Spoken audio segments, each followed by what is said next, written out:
Have you ever wished you could stay calm in any situation, no matter how chaotic, frustrating, or downright unfair? Imagine being the kind of person who never gets rattled by insults, never loses their cool in an argument, and never lets fear, anxiety, or anger take control. Someone who moves through life with an unshakable sense of peace while everyone else is losing their minds. Now, ask yourself, why don't you already live like this? Because your emotions, have been running the show. Think about it. How many times have you reacted out of anger and regretted it later? How often has stress ruined an entire day? How many nights have you spent replaying conversations in your head, feeling embarrassed, frustrated, or hurt? The truth is, most people don't control their emotions. Their emotions control them. But what if I told you it doesn't have to be this way? There's a way to train your mind so that emotions no longer dictate your actions, but instead serve you. A way to face life's challenges without overreacting, panicking, or getting stuck in an endless loop of worry. A way to transform emotional chaos into complete mental clarity. And the secret? Stoicism. Stoicism is not about suppressing emotions or pretending to be indifferent. It's about understanding emotions so deeply that they can no longer shake you. It's about mastering the way you think so that you can handle anything, whether it's heartbreak, betrayal, failure, or just a terrible day at work. The Stoics understood something most people never will. The key to peace isn't in avoiding emotions, but in learning how to command them. In this guide, you're going to learn exactly how to do that. And this isn't just theory. It's a survival guide for your mind. By the time you reach the end, you will no longer feel controlled by anger, stress, or fear. You will know how to calm yourself in any situation, handle criticism without a drop of self-doubt, and detach from negativity without losing your empathy. Overthinking, worrying, and emotional exhaustion will become things of the past, replaced by a deep sense of control and clarity. Sounds impossible. The Stoics proved it isn't, and soon so will you. Once you learn what's coming next, you'll never see your emotions the same way again. Most people go through life at the mercy of their emotions. They wake up feeling fine, but one rude comment, one unexpected setback, or one piece of bad news can send them into a downward spiral. Their happiness, confidence, and peace of mind are constantly dictated by external events, like a leaf being tossed around in the wind. They know they should be stronger, more in control, more composed, but when emotions take over, all logic seems to disappear. This is where most people get it wrong. They believe emotional intelligence means suppressing emotions, keeping everything bottled up, pretending they don't care when deep down they're drowning in frustration, anxiety, or sadness. But true emotional intelligence is the opposite of suppression. It's about understanding emotions so deeply that they lose their power to control you. Emotions, when left unchecked, behave like wild animals. They react instantly, without logic, purely on instinct. A small problem suddenly feels like the end of the world. A tiny inconvenience turns into an outrage. A mild disappointment morphs into a full-blown crisis. Without self-awareness, emotions become the master, and you become the servant, blindly reacting to whatever the world throws your way. But what if emotions could be tamed? What if instead of reacting on impulse, you could step back, observe, and decide how to respond with absolute clarity? This is the heart of Stoic emotional intelligence, the ability to recognize emotions, break them down rationally, and control them before they control you. The Stoics were not cold or indifferent. They didn't ignore their emotions or pretend they didn't exist. They studied them. They questioned them. They dissected them like scientists, always asking, is this emotion justified? Does it serve me? Or is it just my mind exaggerating something trivial? Marcus Aurelius, one of the greatest Stoic philosophers, believed that emotions are not caused by events themselves, but by our interpretation of those events. Two people can experience the exact same setback. One collapses under pressure, while the other remains calm and adapts. The difference isn't in what happened. The difference is in how they perceive what happened. This is why two people can experience heartbreak, but one moves on quickly while the other spirals into depression. This is why two people can be criticized, but one shrugs it off while the other lets it ruin their confidence. The event is the same. The difference is in emotional interpretation.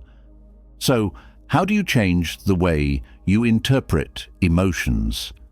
How do you train yourself to stop reacting impulsively and start handling emotions with wisdom? The first step is awareness. Most people don't realize how deeply their emotions control them because they don't question them. They feel angry and immediately assume they should be angry. They feel anxious and assume their anxiety is justified. They feel insecure and believe that insecurity is a reflection of reality rather than just a passing thought. But the moment you learn to step back and observe your emotions instead of identifying with them, everything changes. When a Stoic feels anger rising, they don't lash out. They pause and analyze it. Is my anger justified, or is it just my ego feeling attacked? When they feel anxious, they don't let it consume them. They question it. Is this fear real, or am I just imagining worst-case scenarios? This ability to step outside of emotions and look at them objectively is what separates those who are emotionally intelligent from those who are emotionally reactive. It creates an instant pause between feeling an emotion and acting on it. And in that pause, a choice appears. You can react the way you always have, or you can respond like a Stoic. The second key to Stoic emotional intelligence is reframing. This is the ability to take any emotion and see it from a different angle. Instead of seeing failure as the end, a Stoic sees it as a lesson. Instead of seeing obstacles as unfair, a Stoic sees them as opportunities to train resilience. Instead of seeing rejection as personal, a Stoic sees it as redirection towards something better. Reframing is one of the most powerful tools for emotional control because it allows you to change your perspective without changing the situation. Life doesn't always go your way. People will let you down. Challenges will appear. You can't control that, but you can control how you see those situations. Seneca, another great Stoic thinker, believed that nothing is good or bad on its own. It all depends on how you interpret it. A breakup is not inherently bad. A lost job is not inherently bad. A failure is not inherently bad. Your mind assigns meaning to these events, and if you change the meaning, you change the emotion. The third pillar of Stoic emotional intelligence is detachment. Not from life, not from people, but from the need for external validation. Most emotional suffering comes from attachment to opinions, attachment to expectations, attachment to outcomes. A Stoic knows that external things are not under their control. They focus only on what they can control, their thoughts, their actions, their response to life. If someone insults a Stoic, they don't take it personally. They ask, is this true? If so, I will improve. If not, it doesn't matter. If someone betrays a Stoic, they don't let it consume them. They acknowledge it, learn from it, and move on. If life throws unexpected challenges, they don't complain. They adjust, adapt, and keep moving forward. This kind of emotional discipline is rare because most people are deeply attached to how others see them. They need approval. They crave recognition. Their self-worth depends on the opinions of others. And this attachment makes them vulnerable. The moment someone criticizes them, they crumble. The moment life takes something away, they spiral into self-pity. But a Stoic builds inner stability. Their sense of self is not tied to what others think. Their confidence does not rise and fall based on external circumstances.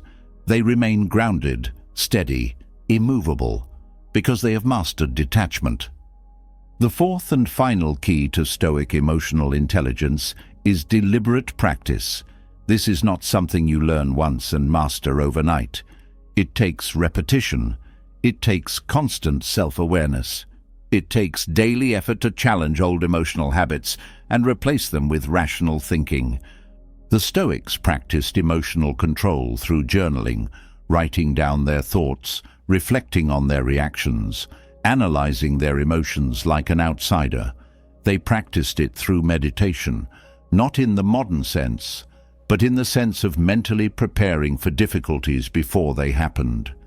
They would visualize challenges, prepare their minds for setbacks, and build emotional resilience in advance.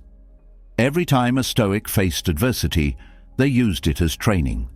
They saw every difficult person as a lesson in patience, every failure as a lesson in perseverance, every moment of frustration as a chance to practice control. Over time, this rewired their brain.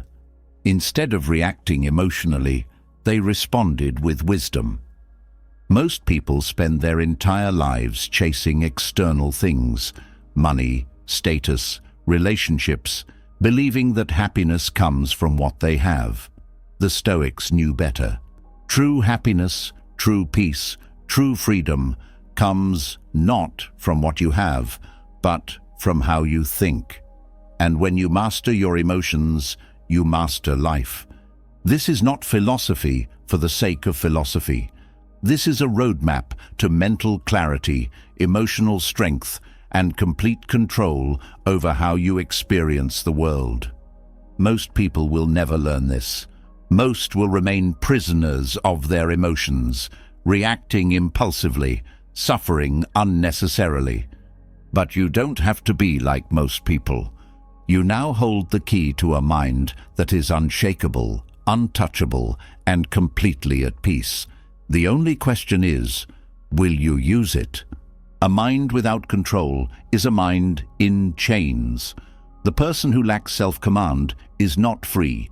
They are a puppet, pulled in every direction by emotions they barely understand. One moment they are happy, the next they are furious, insecure, or anxious.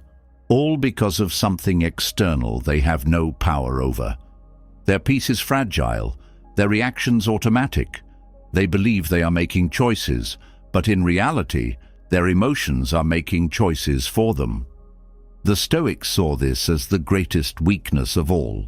Not failure, not hardship, not even death, but the inability to rule oneself. A person who cannot regulate their emotions is no different from a ship with no captain, tossed and turned by every wave.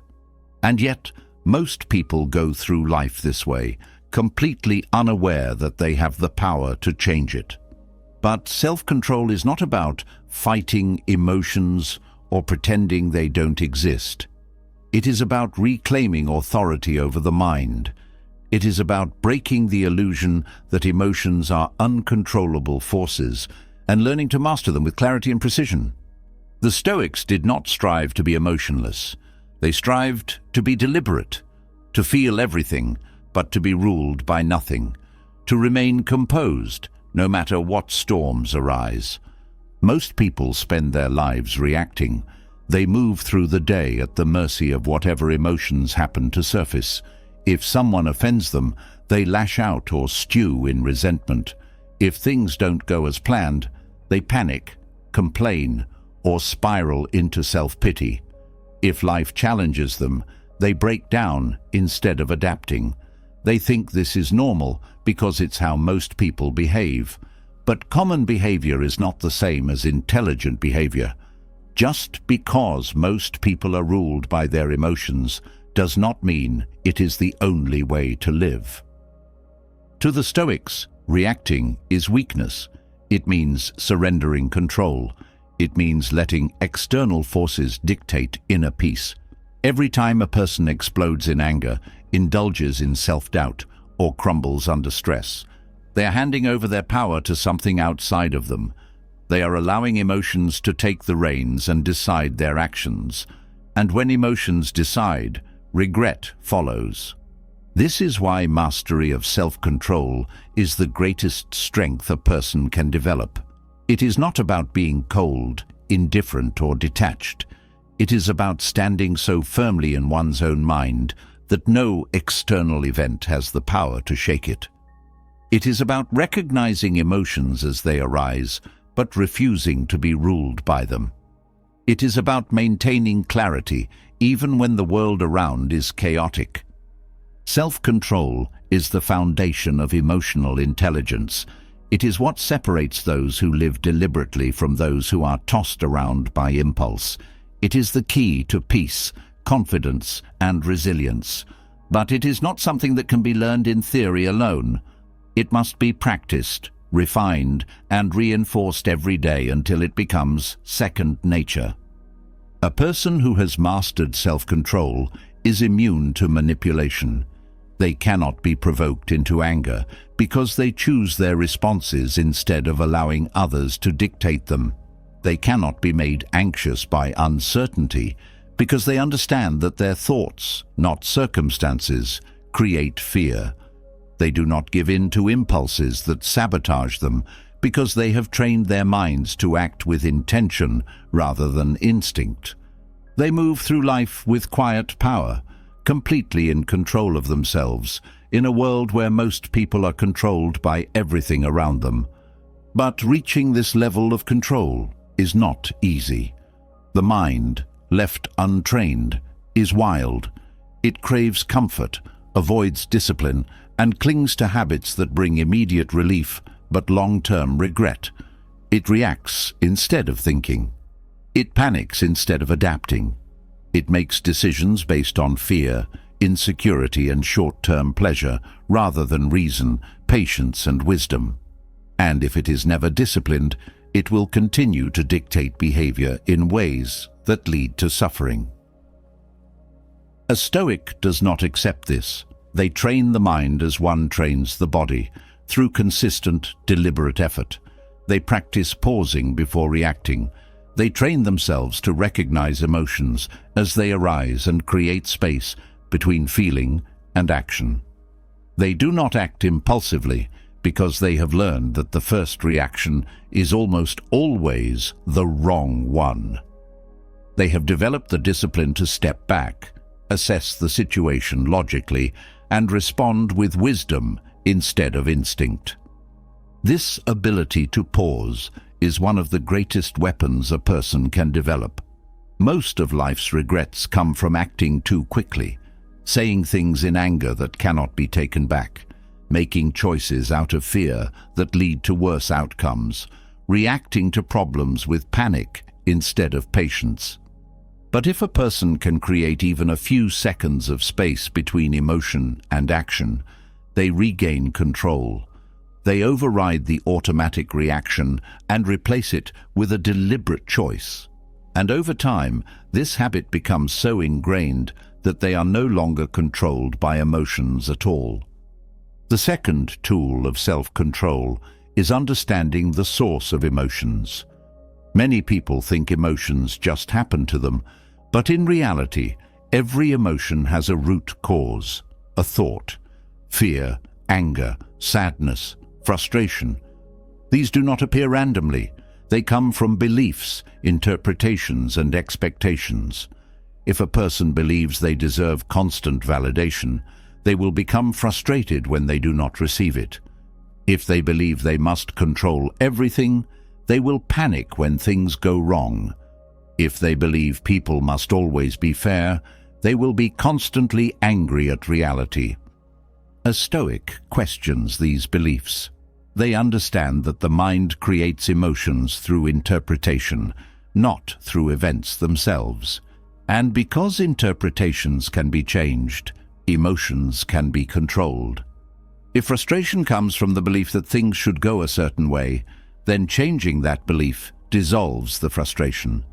If fear comes from the belief that uncertainty is dangerous, then learning to accept uncertainty eliminates the fear.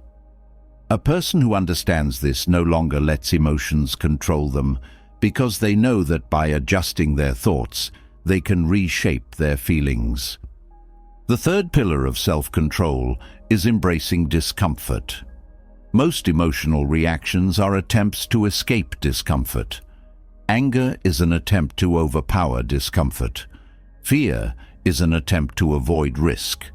Impulsivity is an attempt to relieve boredom. But a Stoic does not seek to escape discomfort. They welcome it. They use it as training. They understand that growth happens in discomfort, not in ease. And because of this, they no longer act out of impulse just to avoid temporary pain. A person who masters discomfort gains a level of control that others never will. They do not react emotionally to setbacks because they do not expect comfort. They do not get frustrated at obstacles because they know difficulty is part of life. They do not indulge in impulses that harm them because they have trained themselves to endure short-term discomfort in exchange for long-term strength. This ability to sit with discomfort rather than trying to escape it is one of the defining traits of a person who truly owns their mind. Another key element of self-control is detachment from external validation. Many people are controlled by the opinions of others. If they are praised, they feel confident. If they are criticized, they feel insecure. If they're ignored, they feel unworthy. Their entire emotional state depends on how others perceive them, and this makes them easy to manipulate. But a Stoic refuses to be controlled this way. They base their self-worth on who they are, not how they are seen. They understand that opinions are just words, not truths. And because of this, they are immune to both praise and criticism. A person who no longer seeks external validation gains a level of self-control that few people will ever experience. They do not get caught up in the emotional highs and lows of public perception. They do not need approval to feel at peace. They do not change their behavior to fit expectations. They are grounded, steady, and entirely independent in their self-worth. And this independence gives them complete control over their emotions, because they are no longer at the mercy of how others treat them. Mastering self-control is the foundation of mental strength. It is what allows a person to remain calm when others panic, to act with wisdom when others react with impulse, to maintain inner peace when others crumble under pressure. It is not something a person is born with. It is built. And it is built through daily discipline, deep self-awareness, and the willingness to challenge the mind rather than be enslaved by it. The world will always present situations that test emotional control. People will provoke, events will disrupt, uncertainty will arise. But a person who has trained themselves to remain steady in all conditions is untouchable. No insult can shake them. No failure can destroy them. No loss can break them. They have achieved what few ever will, the ability to command their own mind. And in doing so, they have gained the greatest power of all, absolute mastery over themselves. Yet, there is something even deeper beneath self-control, a force that shapes emotions before they even arise. a hidden factor that determines how we react, what we feel, and whether or not emotions take hold of us. That force is language, because before an emotion is felt, it is named. And to truly regulate emotions like a Stoic, one must first understand how the words we choose shape the reality we experience. Words shape reality. Long before emotions take hold, before the body tenses with anger or the chest tightens with fear, before the heart sinks with disappointment or the mind spirals into frustration, there are words. Language is not just a way to describe experience, it is the lens through which experience is interpreted. A single sentence, spoken internally or aloud, has the power to amplify emotions or dissolve them. Yet most people are completely unaware of how deeply language influences their feelings. A Stoic understands that emotions are not independent forces, but reactions shaped by the words the mind chooses to describe a situation. An insult is not inherently offensive. It is only offensive if the mind labels it as such. A setback is not devastating unless the mind decides it is. A challenge is not overwhelming unless the words used to define it create the illusion that it is impossible to overcome. The mind does not react to events. It reacts to its interpretation of events, and interpretation is built entirely on language. Most emotional suffering comes not from what happens, but from the way it is verbalized internally. The difference between someone who remains calm and someone who crumbles under pressure is not that they live different realities. It is that they describe those realities differently. The same situation that causes one person anxiety can be seen by another as an opportunity. The same event that fills one person with rage can be seen by another as a trivial inconvenience. The external event does not change. The only difference is the words used to define it.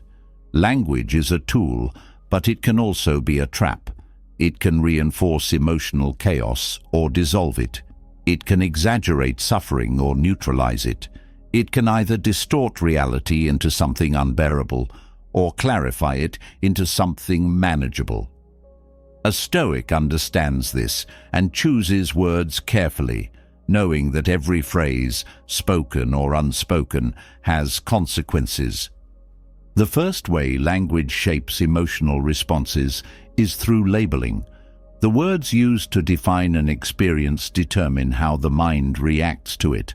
If a setback is described as a disaster, the body and mind respond with panic. If the same setback is labeled as a minor obstacle, the response is entirely different. If a rejection is called humiliating, shame follows. If it is called a learning experience, wisdom is gained instead of insecurity. If a moment of hardship is labeled unbearable, suffering intensifies. If it is called temporary, endurance becomes easier. The mind does not react to reality. It reacts to the description of reality. This is why a Stoic deliberately chooses neutral or constructive words rather than dramatic, exaggerated ones. Instead of saying, "This is ruining my life," they say, "This is an inconvenience."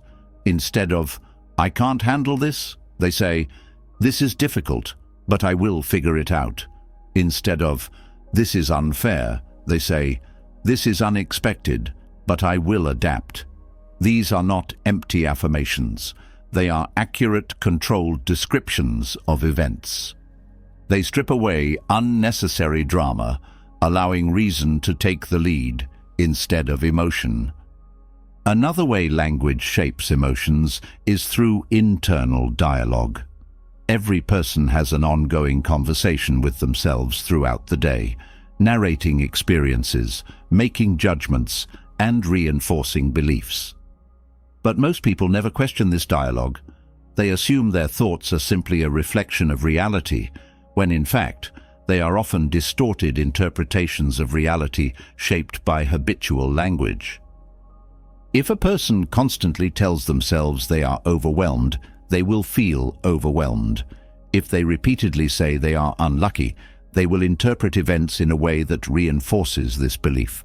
If they habitually use words that emphasize struggle, "I can't do this, everything is against me, this is impossible," they will experience more struggle, because their mind has been trained to expect it. The words used internally create emotional expectations that shape perception. A Stoic does not allow uncontrolled thoughts to dictate feelings. They refine their internal dialogue with precision, ensuring that their words lead to clarity rather than confusion. They do not say, "I'm a failure." They say, "I did not succeed this time, but I can improve." They do not say, "This is hopeless." They say, "This is difficult, but I will find a way." These small changes seem subtle, but over time, they rewire the brain's default emotional responses. Language also determines how much power external events hold over emotions. Many people say things like, "They made me angry," or "This situation is stressing me out," without realizing that these phrases reinforce the idea that emotions are caused by external forces rather than internal choices. This is an illusion.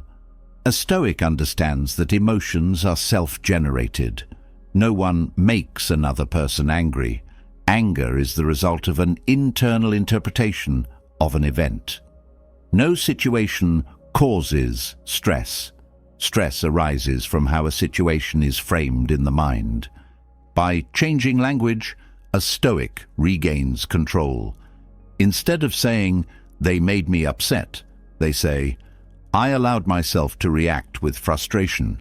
Instead of saying, "This is stressing me out," they say, "I am experiencing stress, but I can manage it." Instead of saying, "I had no choice but to react this way," they say, "I chose to respond this way, and I can choose differently next time." These are not just words. They are mental structures that shift emotional responsibility inward, where real control exists. Another way language manipulates emotions is through assumptions embedded in phrasing. When people say things like, "I will never recover from this," or "This always happens to me," or "Nothing ever goes right," they are not just expressing feelings. They are programming their minds to believe these statements as absolute truths. These phrases create perceived permanence in emotions that are actually temporary. They reinforce suffering by removing the possibility of change. A Stoic eliminates phrases that exaggerate pain and replace them with words that reflect reality rather than emotion. They do not say, "I will never get over this." They say, "This will take time to process, but I will heal." They do not say, "This is the worst thing that could happen." They say, "This is difficult, but I have handled difficult things before." They do not say, "I always fail." They say, "I did not succeed this time, but I will learn and improve."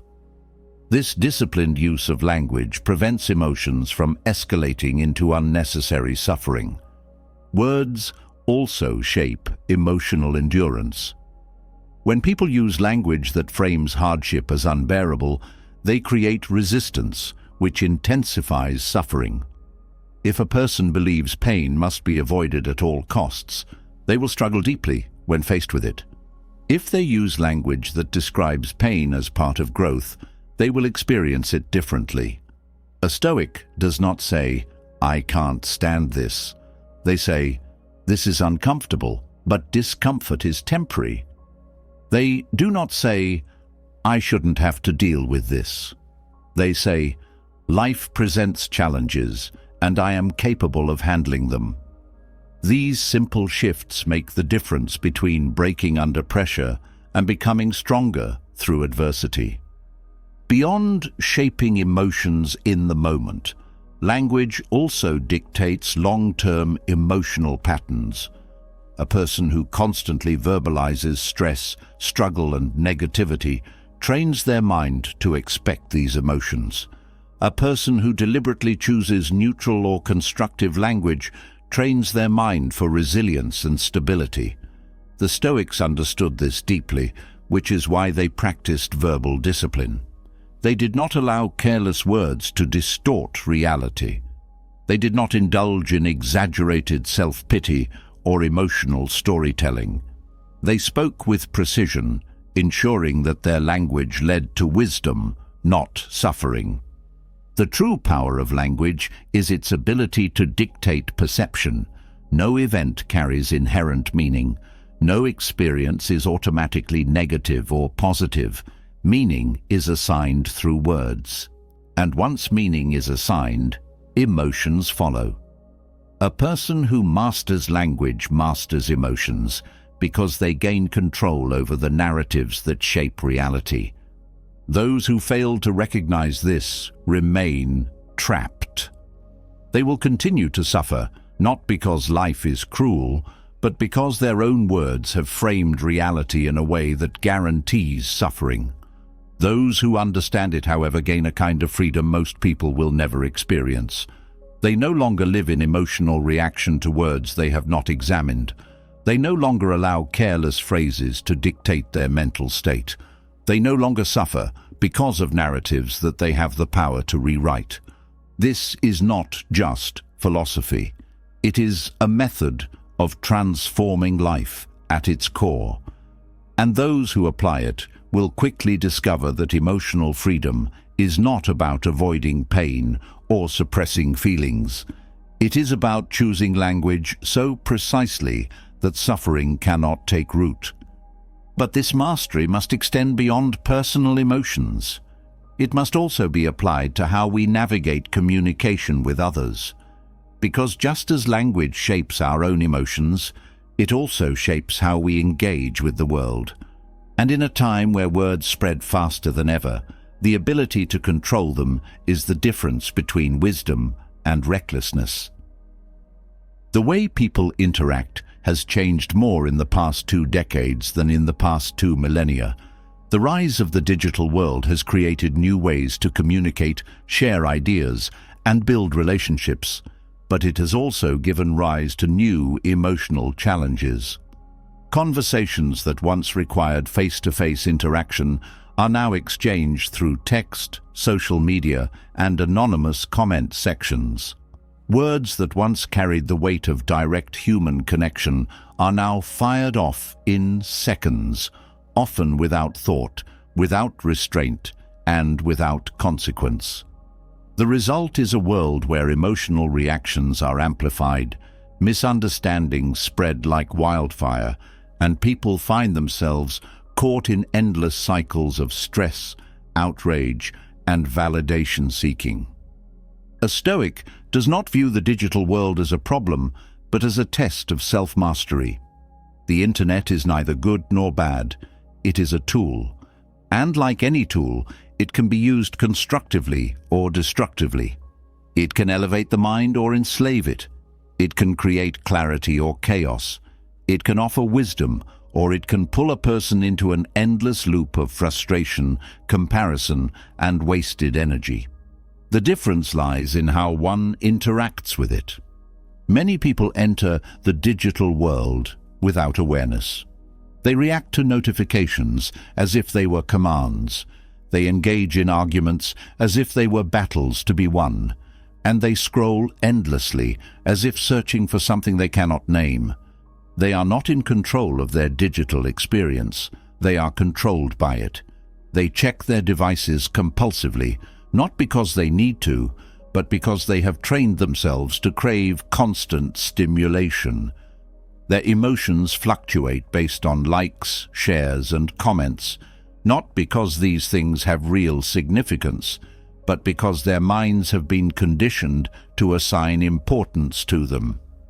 A Stoic approaches the digital world differently. They do not fall into emotional traps set by online debates, negative news cycles, or validation-seeking behaviors. They remain deliberate in their interactions. understanding that emotional stability depends on choosing what to engage with and what to ignore. They do not allow a stranger's comment to dictate their mood. They do not allow an algorithm to determine their focus. They do not waste energy reacting to every piece of information thrown at them. They train themselves to engage only when necessary and to disengage when something offers no real value. One of the most common ways the digital world disrupts emotional balance is through misinterpretation. Written words lack tone, body language, and facial expressions. A statement that would be neutral in person can feel hostile online. A joke can be taken as an insult. A disagreement can escalate into a war of words simply because neither side is reading with clarity. Most online conflict is not born from true disagreement, but from assumed intent. A Stoic does not assume. They ask, they clarify, they recognize that words on a screen are not always what they seem. They do not waste energy being offended by a misinterpreted sentence, nor do they waste time defending themselves against those who refuse to understand. Another way the digital world triggers emotional instability is through constant comparison. Never before have people had direct access to curated versions of others' lives, displayed in highlight reels designed to showcase success, beauty, and achievement. A person scrolling through social media is not seeing reality. They are seeing fragments of reality, carefully selected to present an image. Yet the mind, if untrained, does not make this distinction. It perceives these images as evidence of a better life, a more successful person, a happier existence. And without awareness, this creates envy, insecurity, and a sense of inadequacy. A Stoic does not compare their life to an illusion. They understand that what is seen online is not the full picture. They do not measure success by artificial standards, nor do they let another person's curated reality affect their own self-worth. They remain grounded in their own values, their own progress, their own reality. They do not need validation from digital approval because their sense of self is built on something internal, not external. They use social media as a tool for connection and learning, but they do not allow it to dictate their emotions. The digital world is also designed for addiction. Social media platforms, news websites, and content algorithms are built to capture attention and hold it for as long as possible. They thrive on outrage, controversy, and emotional triggers. They know that anger spreads faster than reason, that fear holds attention longer than peace, and that drama is more engaging than wisdom. Many people fall into this cycle without realizing it. They feel the pull to check their phones, to refresh their feeds, to engage in debates that lead nowhere. They believe they are choosing to do this, but in reality, they are being pulled by design. A Stoic does not allow their time and focus to be hijacked by digital distractions.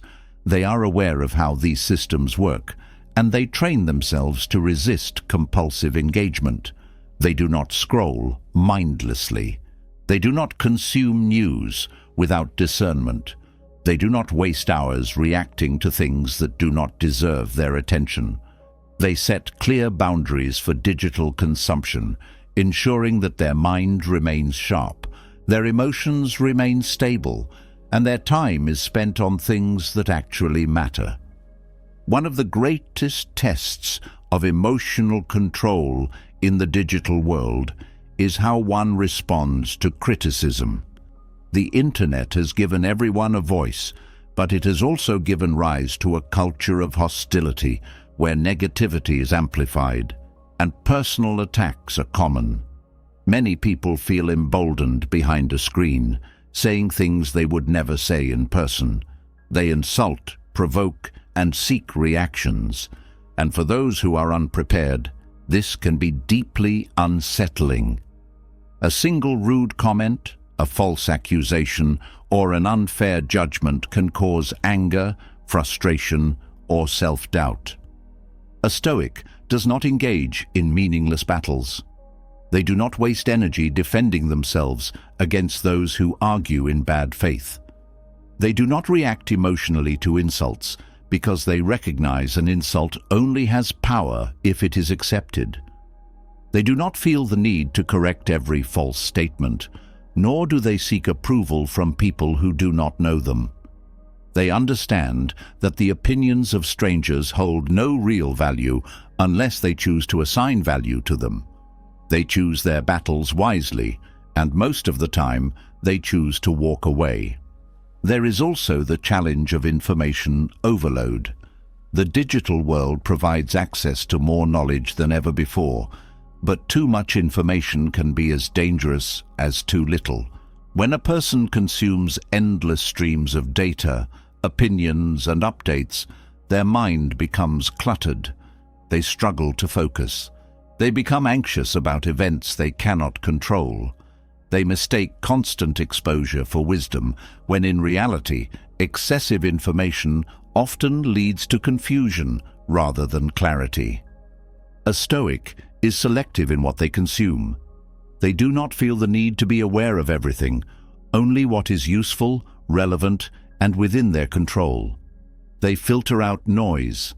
They resist the urge to stay plugged into every debate, every controversy, every piece of breaking news. They focus on knowledge that improves their understanding rather than overwhelms it. The final challenge of the digital world is the illusion of connection. While technology allows people to stay in touch across distances, it has also led to a decline in real, meaningful interactions. Many mistake likes, comments, and messages for genuine relationships, forgetting that true connection requires depth, presence, and sincerity. A Stoic does not confuse digital interaction with real connection. They use technology to maintain relationships, but they prioritize face-to-face interactions, deep conversations, and moments of true engagement. They do not replace real connection with artificial validation. They recognize that 1,000 shallow interactions are not equal to one meaningful relationship.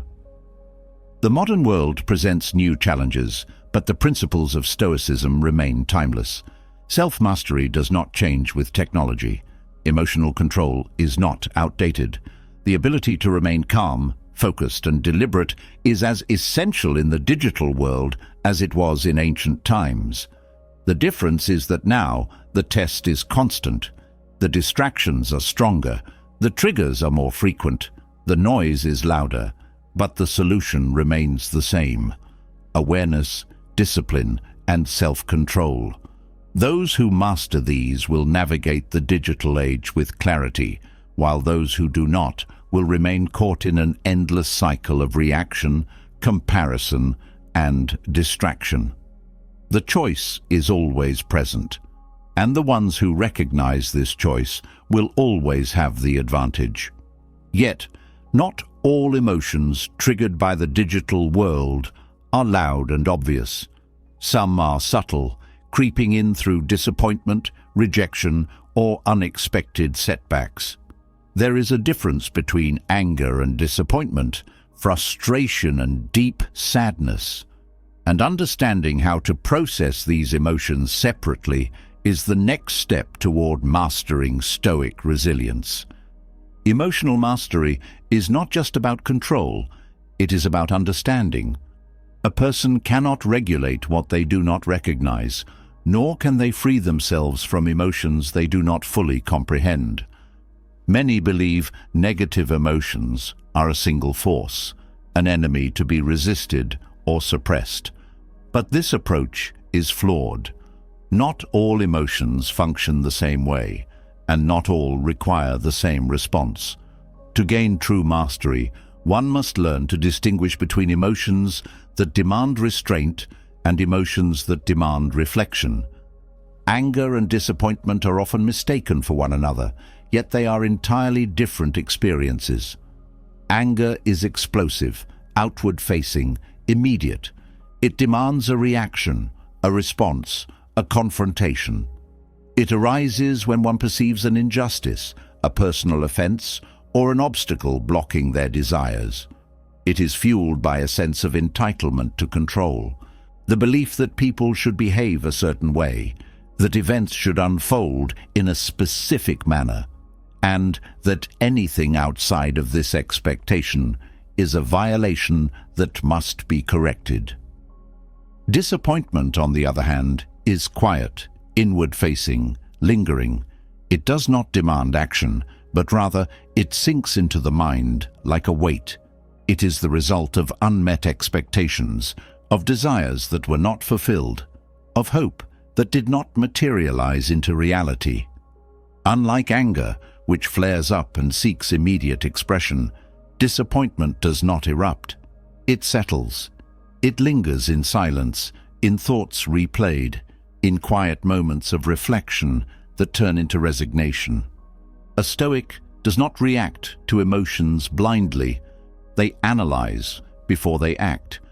When anger arises, they question it. What exactly am I reacting to? Is this offense real, or is it my interpretation?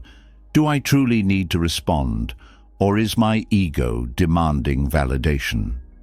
When disappointment lingers, they investigate its roots. Was this expectation realistic? Am I suffering from the loss of an outcome, or from my attachment to that outcome? By breaking down emotions into their true causes, they remove the illusion that emotions dictate action. Anger is often fueled by personal offense. When insulted, criticized, or dismissed, the natural reaction is to defend, to retaliate, to restore one's sense of dignity by striking back. But a Stoic recognizes that dignity is not given by others, and therefore it cannot be taken away by others. No insult has power unless it is accepted. No criticism wounds unless the mind believes it to be true. The moment a person realizes that external words do not change their internal worth, anger loses its hold. A Stoic does not waste energy fighting battles of pride. They see insults for what they are, mere words, empty unless embraced. Disappointment, however, is not always about pride. It is about loss of hope, loss of certainty, loss of the expected path. It is more subtle than anger, yet more difficult to shake. While anger seeks an outlet, disappointment seeks an explanation. The mind returns to what went wrong, what should have been different, what could have been prevented. This loop of questioning keeps disappointment alive far longer than necessary. A Stoic cuts the loop by confronting reality as it is, not as they wished it to be. They remind themselves that expectations are not guarantees, that life unfolds according to its own nature, not personal desires. They ask, was I promised this outcome, or did I assume it? Was this event within my control, or was I always at the mercy of external forces? These questions dissolve disappointment, not by ignoring it, but by removing the illusion that the world was ever obligated to match personal hopes. Anger thrives in the belief that things should be different. A Stoic replaces should with is. The world is not fair or unfair. It simply exists in accordance with nature, with human behavior, with cause and effect. People will be flawed. Events will be unpredictable. Challenges will arise not because they are meant as personal attacks, but because they are part of existence. When one accepts this, anger loses its force. It has no fuel because there is nothing left to fight. Disappointment often lingers because of attachment to the past. A person who cannot let go of what could have been will find themselves trapped in what never was. They replay moments, thinking of different choices, different words, different actions. They construct alternate versions of events, believing these imagined realities to be better than the present. But these versions are illusions, shadows of something that never existed outside the mind. A Stoic doesn't live in shadows. They recognize that the past is no longer real, only the present is. They do not grieve over what never happened. They adapt to what is. There is also a difference in how anger and disappointment affect energy. Anger is a fire. It surges, it consumes, but it also burns out quickly if not fed. This is why many regret words spoken in anger, because the emotion passes, but the damage remains. A Stoic does not act while consumed by fire. They step back, they breathe, they wait. If an action is truly necessary, it will still be necessary when calm returns. If not, then anger was merely an illusion, a trick of the mind that would have led to unnecessary conflict. Disappointment, however, does not burn. It weighs. It does not surge, but it lingers, quietly draining the mind's strength, pulling thoughts into cycles of doubt. It is not a force that compels immediate action, but a slow, persistent erosion of motivation. This is why a Stoic addresses disappointment differently than anger. They do not restrain it as they would anger. They redirect it. They take energy that would be lost in regret and reinvest it into learning, into action, into forward movement. While anger seeks an enemy, disappointment seeks a reason. But the search for reason can become an endless trap. People assume that if they understand why something failed, why a person left, why an opportunity was lost, then they will find peace. But some questions have no answers. Some things fail not because of a grand reason, but because failure is part of life. A Stoic does not waste time looking for explanations where none exist. They do not wait for understanding before they move forward. They accept first, and through acceptance, they regain clarity. Another key difference is that anger is outward-focused. Disappointment is inward-focused. Anger wants to change others, to make them behave differently, to correct their mistakes. Disappointment, however, turns inward, making a person question themselves, their choices, their worth.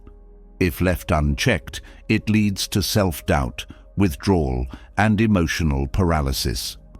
A Stoic recognizes that other people's actions are not within their control, but their own response always is. They do not attempt to force change where change is not theirs to command. They also do not allow disappointment to turn into self-rejection. A single failure does not define ability. A single loss does not determine future potential. They step outside of emotion and see clearly. One event is just that, one event. It has no greater meaning unless meaning is given to it. The greatest danger of anger is destruction. If unchecked, it leads to broken relationships, burned bridges, irreversible actions. The greatest danger of disappointment is stagnation. If left unresolved, it causes a person to hesitate, to withdraw, to stop taking action out of fear of further failure. Both are damaging, but in different ways. A Stoic neutralizes anger through perspective, seeing that no offense is truly worth the loss of control. They dissolve disappointment through movement, refusing to let the weight of failure keep them from trying again. Both emotions are part of life, but neither should rule it. A Stoic experiences them, but does not live in them. They allow anger to rise and fall without acting on it. They allow disappointment to pass through without allowing it to take root.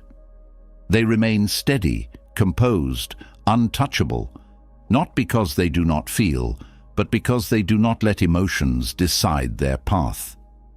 Understanding the difference between these emotions is not just about personal peace. It is about how one treats others. Because just as emotions shape internal thoughts, they also shape external relationships. and in moments of interaction, in conversations, in conflicts. How one chooses to react determines the quality of those relationships. The next step in mastering emotions is learning how to navigate human interactions with reason instead of impulse. Because emotional mastery is not just an internal practice, it is a skill that must be applied in the presence of others, where words, actions, and emotions collide. Emotional mastery is only complete when it transforms behavior. It is not enough to understand emotions or even to control them in isolation. The true test of Stoic discipline comes in how one responds to the world, to others, to challenges, and to the countless situations that demand an immediate reaction. Most people do not act, they react.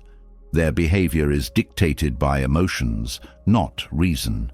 They feel anger and lash out, feel hurt and withdraw, feel anxious and avoid action. They are not leading their emotions are leading them. A Stoic does not operate this way. They do not allow emotion to hijack their behavior, nor do they let fleeting feelings dictate long-term decisions. They understand that emotions exist to inform, not to command. Feelings provide insight into what is happening internally, but it is the mind that decides what to do with that information. This separation between feeling and action is what allows a person to respond rationally instead of reacting impulsively. Most people believe that strong emotions require immediate expression. If they feel insulted, they believe they must defend themselves. If they feel attacked, they believe they must counterattack. If they feel overwhelmed, they believe they must escape. But these responses are often not chosen. They are automatic. They are habits formed over years of unexamined reactions. A Stoic sees this and chooses differently. They pause, they reflect, and they respond based on principles, not impulses. The first step to responding rationally is recognizing that emotions are not commands. Feeling something does not mean it must be acted upon. Anger does not require retaliation. Anxiety does not require avoidance. Sadness does not require withdrawal. A Stoic observes emotions as passing signals, not absolute truths. They allow the feeling to arise, but they do not obey it blindly. Behavior is not dictated by emotion. It is dictated by interpretation. Two people can face the same event and respond in entirely different ways. One may see failure as a catastrophe and spiral into despair. The other may see it as an opportunity and adjust their course. The event is the same, but the interpretation changes the response. A Stoic trains themselves to choose the most useful interpretation rather than the one emotions immediately suggest. An insult is just words, but if the mind interprets it as a personal attack, anger follows. If the mind interprets it as a reflection of the other person's ignorance, then the emotion never takes hold.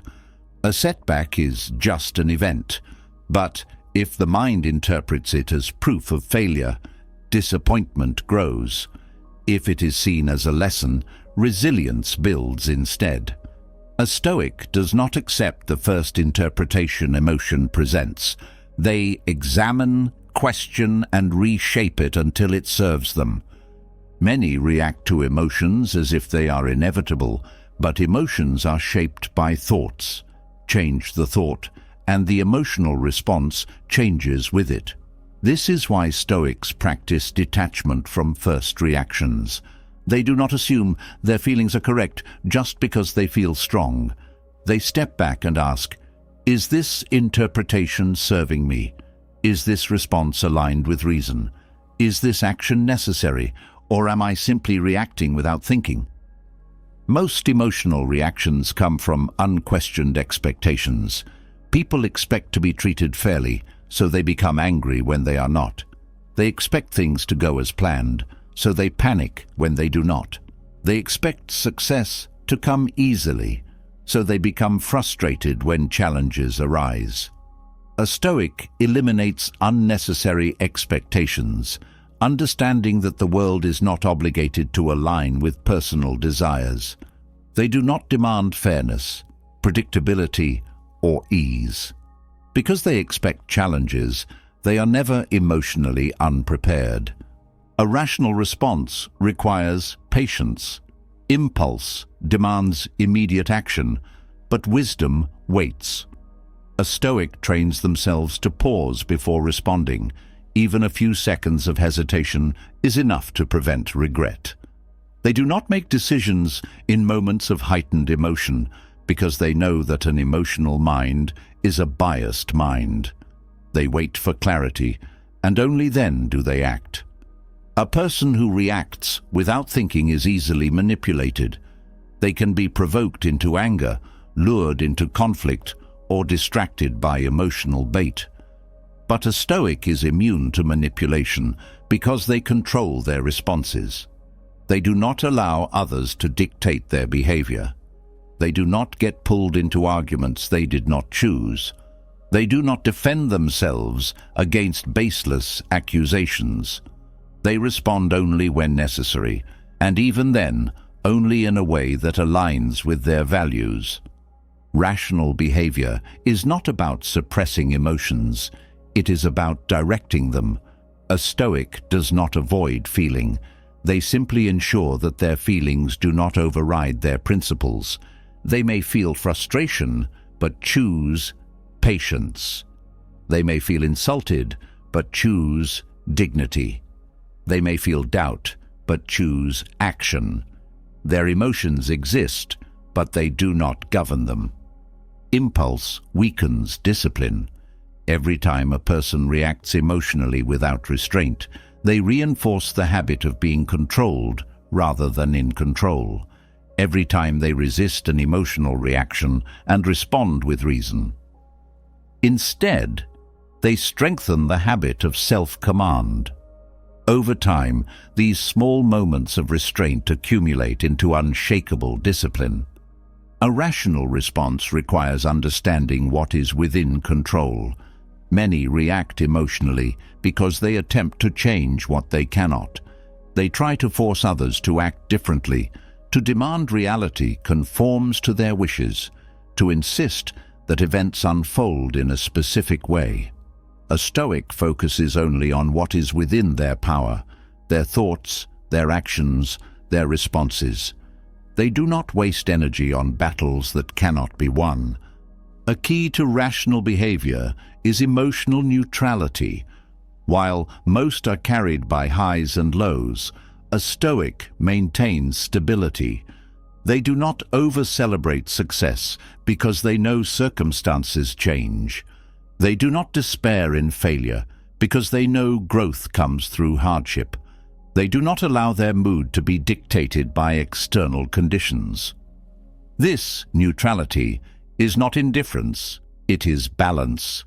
It is the ability to remain steady, whether facing praise or criticism, victory or loss. Most conflicts escalate not because of one person's actions, but because of another's reaction. A harsh word is spoken, and instead of absorbing it with composure, it is returned with greater force. A misunderstanding arises, and instead of clarifying, pride turns it into a battle of egos. A Stoic breaks the cycle of emotional escalation. They do not react just because someone else is reacting. They do not fight unnecessary battles. They do not fuel conflicts that could be diffused with silence or a single composed response. When emotions are controlled, energy is preserved. Many waste their strength on meaningless emotional struggles, arguing about things that do not matter, stressing over things they cannot change, overanalyzing words that were spoken in passing. A Stoic does not waste energy this way. They conserve their mental strength for what truly matters. They focus their attention on what is productive, what is meaningful, what is aligned with their purpose. One of the greatest skills in responding rationally is choosing not to respond at all. Many feel the need to engage in every debate, to prove themselves right, to correct every misunderstanding. But not every battle is worth fighting. A Stoic knows when silence is the most powerful response. They do not argue with those who do not seek understanding. They do not defend themselves against baseless accusations. They do not react just because someone demands a reaction. Their peace is not dependent on proving themselves to others.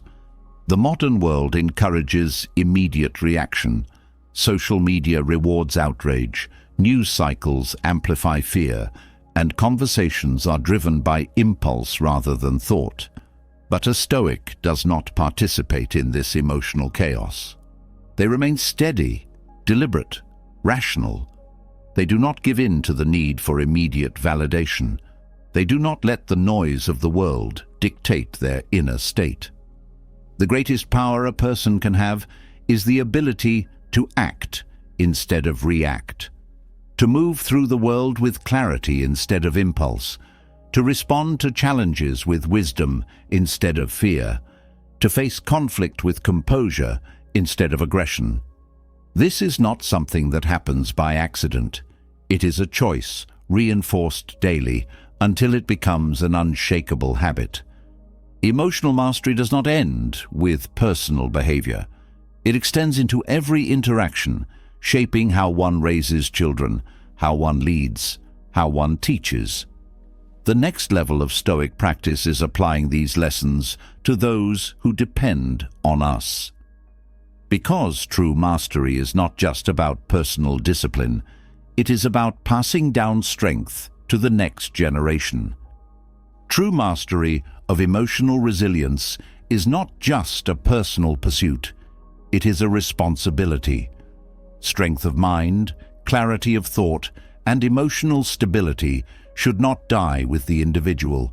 They must be passed down, instilled in the next generation, embedded so deeply that they become second nature. A person who has learned to regulate their own emotions, but fails to teach this to their children, has left their work unfinished.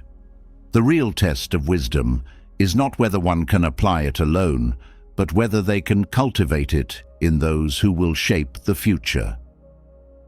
Most people do not inherit emotional resilience. They inherit emotional habits. They absorb the behaviors of those who raise them. If they grow up surrounded by impulsivity, they learn to react without thinking. If they are shielded from discomfort, they become fragile in the face of hardship. If they are rewarded for seeking validation, they become dependent on the opinions of others. Children do not learn by words alone. They learn by watching. They internalize the emotional responses of those around them. This means that a child does not need a lecture on emotional resilience. They need to witness it. A parent, teacher, or mentor who remains composed under stress teaches more than any speech on self-control ever could. A child who sees patience modeled learns patience. A child who watches calm in the face of difficulty learns to face struggles without fear. The first principle in raising an emotionally resilient child is teaching them that emotions do not dictate actions. Many adults struggle with this, allowing their moods to control their behavior, reacting without restraint, speaking without thinking. A child who grows up in an environment where emotions are left unchecked will assume that feelings are in control. If they feel angry, they will believe they must lash out. If they feel anxious, they will believe they must retreat. They will grow into adults who mistake emotions for commands, never realizing that they have the power to separate what they feel from how they act. A Stoic parent does not dismiss emotions, but guides a child in how to experience them without becoming enslaved by them. They do not say, "Stop being upset," or "You shouldn't feel that way," because emotions cannot be turned off like a switch. Instead, they ask, "What are you feeling right now? What caused it? What can you do with that feeling? They help the child observe the emotion without being overwhelmed by it. They teach them to step outside of it, to examine it with curiosity rather than letting it dictate their actions. Emotional resilience does not mean avoiding negative emotions. It means understanding them without being consumed by them. A child who is never allowed to be frustrated never learns patience. A child who is never allowed to experience failure never develops perseverance. Many parents believe protecting a child from discomfort is kindness, but it is not. It is theft. It robs them of the ability to develop strength, of the experience of overcoming, of the chance to realize that they are capable of enduring more than they think. A Stoic parent does not remove challenges. They teach the child how to face them.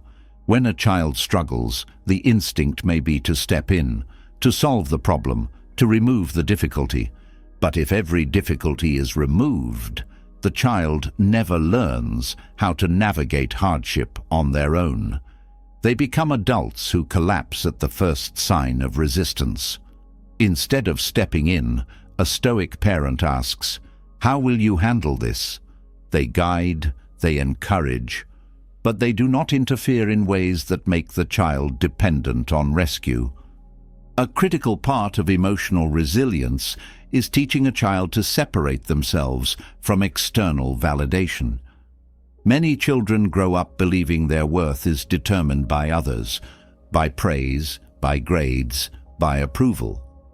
They become addicted to being liked, terrified of disappointing others, dependent on recognition to feel valuable. This creates adults who are easily manipulated, who seek approval over truth, who fear failure because they believe it defines them. A Stoic parent prevents this by teaching the child that their value is not external, it is internal. They praise effort over outcome, character over achievement. They do not tie love to success. They do not let a child believe that making mistakes makes them less worthy. They teach them that who they are is not determined by what others think. Another essential lesson is how to handle criticism.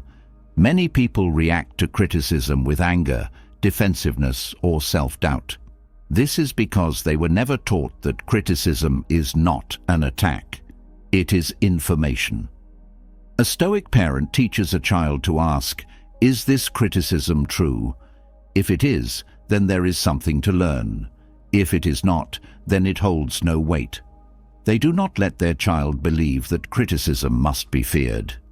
They teach them that words do not define them unless they choose to accept them. Emotional resilience also requires understanding what is within control. Many children are taught, unintentionally, that the world should accommodate them, that life should be fair, that others should behave as expected. When reality does not align with these assumptions, they become frustrated, bitter, or disillusioned. A Stoic parent does not let their child grow up with false expectations. They teach them that life is unpredictable, that fairness is an illusion, that control exists only over one's own actions. They do not raise a child who believes the world owes them anything. They raise a child who is adaptable, who does not complain about what cannot be changed, who doesn't waste energy wishing for circumstances to be different, but instead focuses on what they can do with what is in front of them. A Stoic child is not fragile. They do not crumble under pressure because they were raised to expect difficulty. They do not need constant validation because they were never taught to depend on it. They do not break down at failure because they were taught that failure is part of growth. They do not fear criticism because they were raised to see it as a tool, not an attack. They do not waste energy on what is outside their control because they were never led to believe that the world would adjust to their desires. Many people believe resilience is something that comes naturally, but it is not. It is taught, it is cultivated, It is embedded in small lessons, in daily interactions, in the way a child sees the adults around them handle emotions. The person who grows up watching discipline, watching patience, watching emotional control, learns these things without needing them explained. A child absorbs what is demonstrated, not just what is said. A Stoic parent also understands that their own behavior shapes the emotional stability of their child. A parent who is quick to anger raises a child who believes anger is power. A parent who avoids difficult conversations raises a child who avoids conflict. A parent who complains about everything raises a child who believes complaining is a solution. A parent who is ruled by emotions raises a child who believes emotions are rulers. Raising an emotionally resilient child is not about controlling them. It is about teaching them to control themselves. It is about helping them understand emotions without being enslaved by them, guiding them through struggle without making them dependent, teaching them to navigate life without illusions about how life should be. It is about giving them the tools to face the world without needing the world to change for them. A child raised this way grows into an adult who is not easily shaken. They do not feel the need to prove themselves through anger or overreaction. They do not expect success to come without effort. They do not break under pressure because they have known pressure and learned to endure it. They are not trapped by the opinions of others because they were never taught to seek approval over integrity. They are not fragile because they were not sheltered from discomfort. They are not weak because they were never made to believe the world would soften itself for them. The true test of Stoic teaching is not whether one can master their own emotions. It is whether they can raise the next generation to do the same. Strength is not an individual achievement. It is something that must be passed down, reinforced, spread through example. If emotional resilience is not taught, then the next generation will inherit the same struggles, the same weaknesses, the same patterns of reaction instead of reason. A Stoic ensures this cycle is broken. They raise a child who is prepared for life, not just for comfort. They raise a child who does not fear struggle, but embraces it. They raise a child who does not crumble under failure, but learns from it. They raise a child who does not react blindly, but responds with wisdom. And in doing so, they do not just raise a child. They raise a future leader, a person who will continue the path of discipline, clarity, and emotional mastery. Emotional resilience does not end in the home, nor is it only tested in face-to-face interactions. It extends into every aspect of life, including the vast and unpredictable world of the internet. Raising emotionally stable individuals is one thing, but keeping that stability intact when exposed to an environment built on impulsive reactions, faceless hostility, and endless distractions is another. The modern world demands a new kind of discipline, one that protects the mind from being pulled into digital chaos. Those who fail to master this will find themselves exhausted by arguments, consumed by the need for validation, and emotionally drained by battles that never needed to be fought.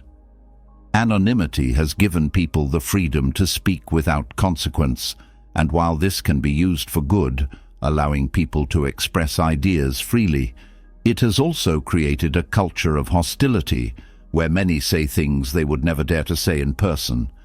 The internet is filled with people who seek attention through provocation, who thrive on conflict, and who try to pull others into useless emotional engagement.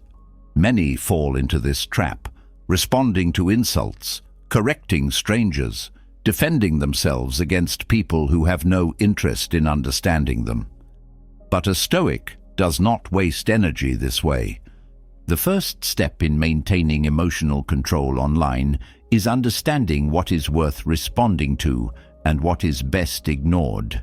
Not every opinion deserves attention. Not every argument needs participation. Not every insult demands a response. The moment a person realizes they have no obligation to engage with negativity, they gain a power that most people never develop: the ability to remain unaffected by noise. This is not avoidance. This is not weakness. This is control. A person who reacts to every comment, every post, every criticism is easily manipulated. They are not in control of themselves. Their emotions are being pulled by external forces. A Stoic sees online interactions for what they truly are. Most are not real conversations but performances, where people seek validation, control, or attention. Many arguments are not about truth, but about dominance. Many criticisms are not meant to help, but to provoke. Recognizing this removes the illusion that every interaction needs engagement. Indifference does not mean being passive. It does not mean refusing to have an opinion or avoiding all discussions. It means choosing carefully where energy is spent. A Stoic does not engage out of impulse. They do not correct false information unless doing so serves a purpose. They do not defend themselves against baseless accusations because they know that truth does not need constant defense. They do not enter debates where the other party has no interest in actual discussion. One of the greatest traps of the online world is the illusion of significance. A person receives an insult online and their emotions respond as if they were insulted in person. They see a negative comment and feel the urge to correct it, as if the words of a stranger hold weight. But the internet magnifies everything. Small issues feel like large ones. Irrelevant opinions feel personal. Minor conflicts feel urgent. The reality is that most things do not matter. A comment section is not a courtroom. A random insult is not an attack. A stranger's opinion carries no true impact unless it is given power. A Stoic masters detachment from digital validation. Many people base their emotional state on how they are perceived online. They seek approval, measure self-worth through likes, allow their mood to rise and fall with engagement. But this creates dependence on external recognition, a weakness that makes emotional stability impossible. A person who requires validation will always be vulnerable to the withdrawal of that validation. A person who is indifferent to approval is untouchable. Online etiquette is a test of discipline. The way a person interacts digitally reflects their level of self-mastery. Many assume that because interactions are not face-to-face, their words hold less weight. They speak carelessly, react without thought, engage in arguments they would never entertain in real life. They abandon restraint because they mistake digital interaction for something separate from reality. But words have consequences, even in the digital world. A Stoic applies the same standards online as they do in person. They do not lose their principles when hidden behind a screen. They do not let anonymity turn them into someone they would not respect in the real world. A common emotional trap online is the need to win. Many debates are not about ideas, they are about ego. People engage not to understand, but to dominate, to prove superiority, to crush an opposing viewpoint. But the moment one enters a battle for pride, they have already lost. A Stoic does not engage in conflict for the sake of winning. They engage only when it serves a purpose, when the discussion leads to clarity, when the exchange adds value. They never argue just to be right. Another key principle of Stoic indifference is resisting emotional contagion. The internet thrives on emotional manipulation. News cycles, social media trends, viral debates, all are designed to trigger reactions. Fear spreads easily. Outrage is contagious. Many live in a state of constant emotional reaction, pulled from one controversy to the next, allowing external forces to dictate their focus. A Stoic does not allow themselves to be emotionally hijacked. They control what they consume, what they engage with, what they allow into their mind.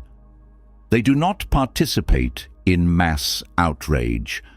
They do not let fear-based narratives shape their worldview.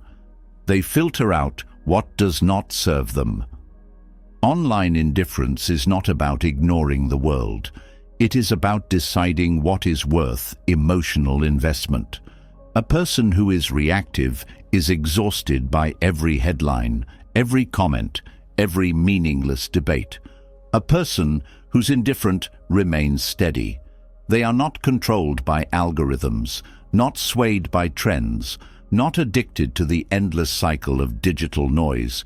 They choose how to engage, when to engage, and most importantly, when to walk away. Another important lesson is how to handle personal attacks. Many believe they must defend their reputation against every insult, prove themselves against every accusation. But this is a trap. The moment a person feels the need to defend themselves to strangers, they have placed their self-worth in the hands of people who do not matter. A Stoic asks, does this criticism reveal truth, or is it meant to provoke? If it is true, then it is an opportunity for growth. If it is false, then it holds no weight. Either way, it does not require an emotional reaction.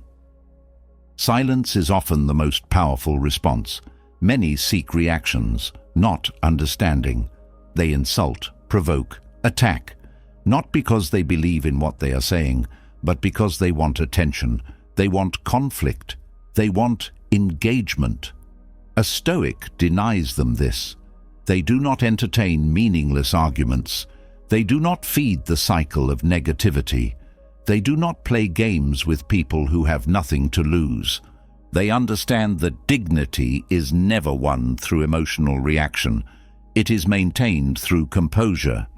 The internet will never change. There will always be insults, misinformation, conflict. But a person can change how they interact with it. They can choose to remain unaffected, to guard their energy, to maintain their principles, regardless of the environment.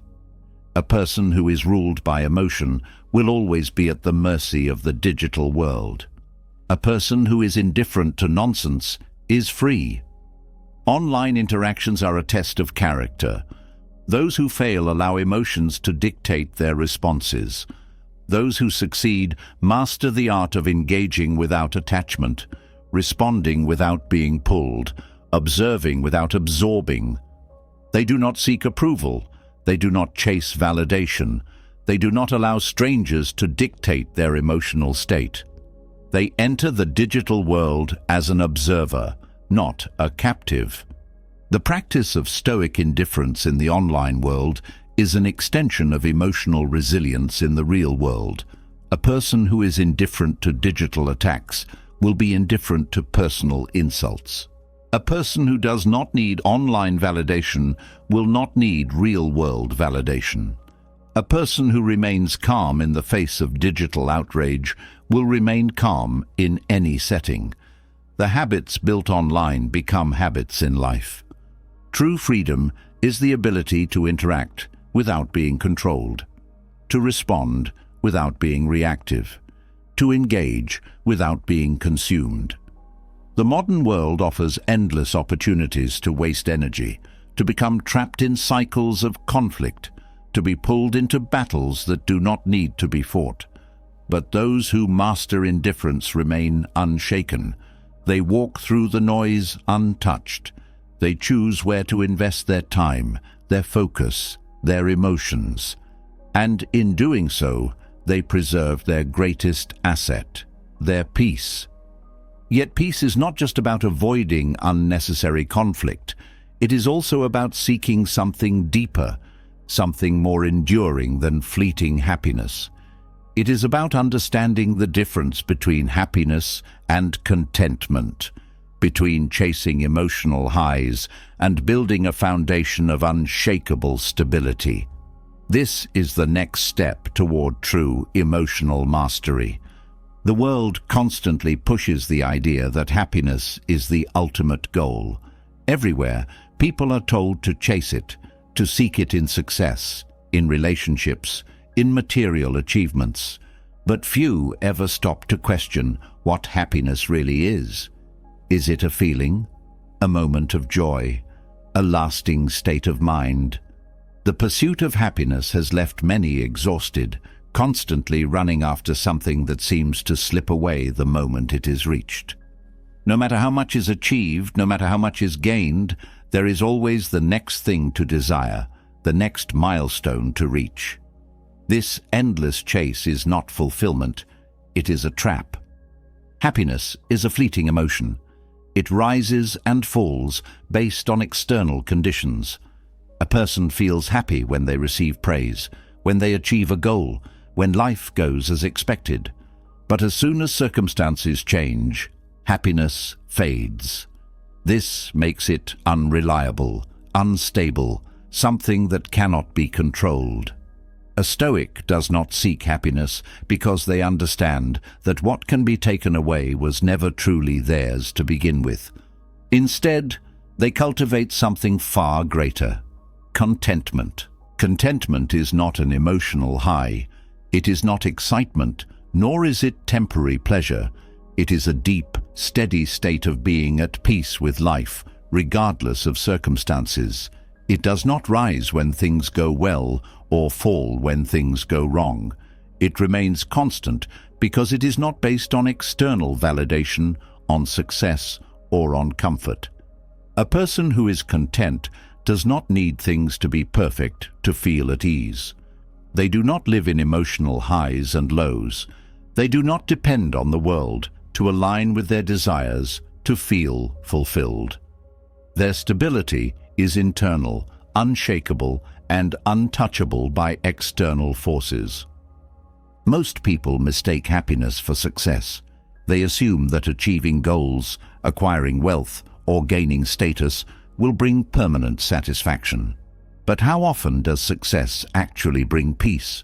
Many who reach their dreams find themselves just as restless, just as unsatisfied, always looking for the next challenge.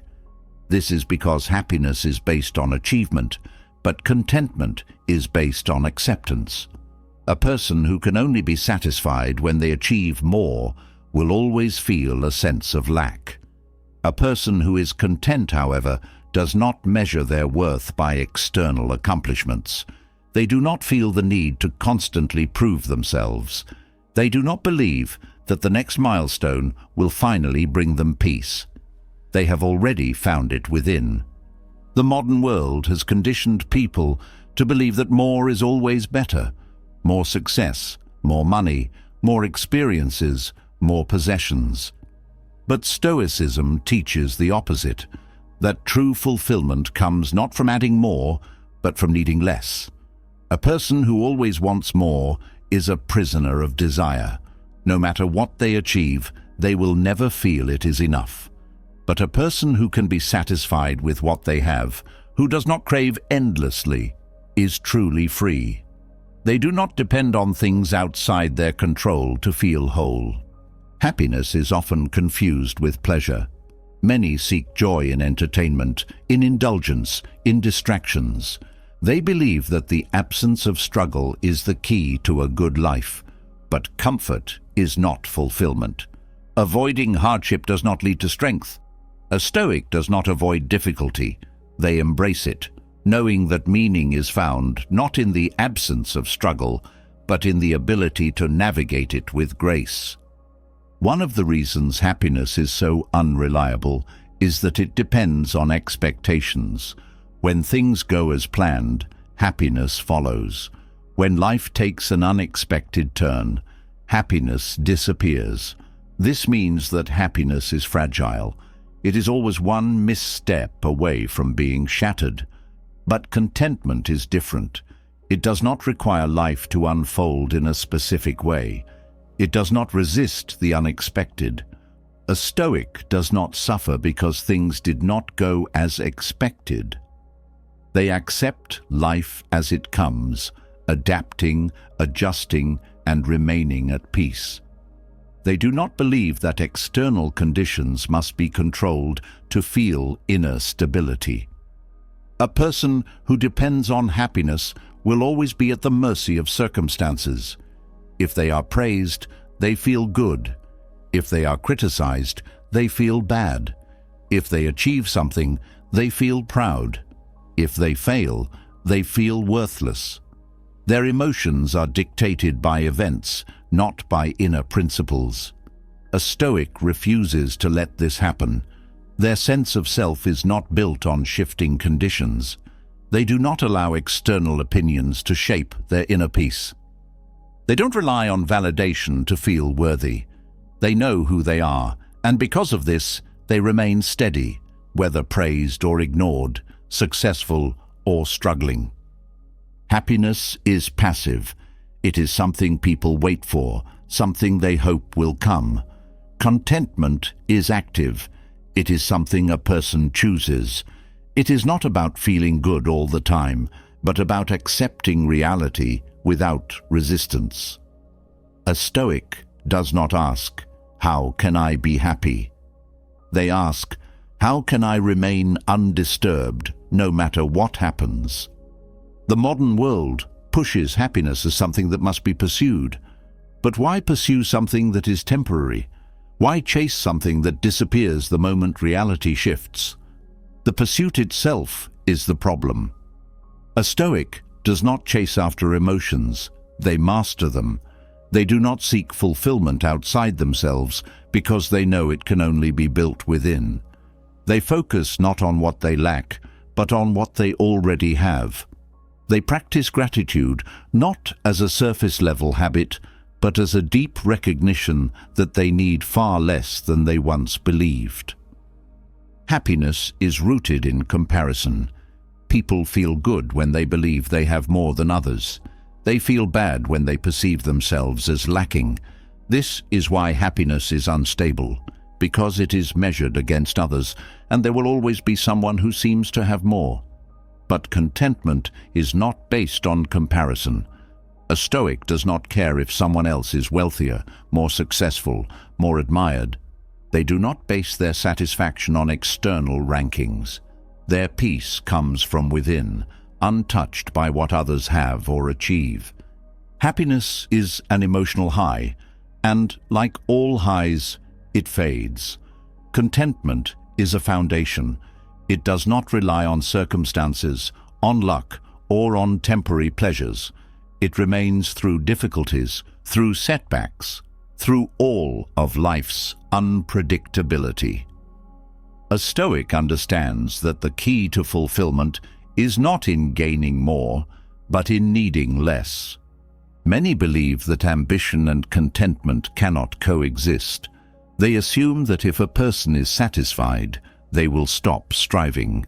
But true contentment does not mean giving up goals. It means not being emotionally dependent on their outcome.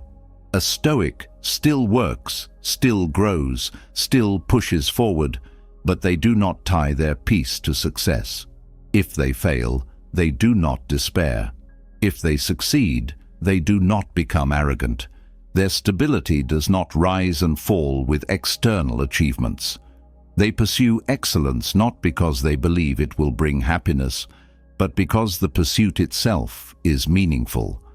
The greatest freedom is the ability to be at peace in any situation.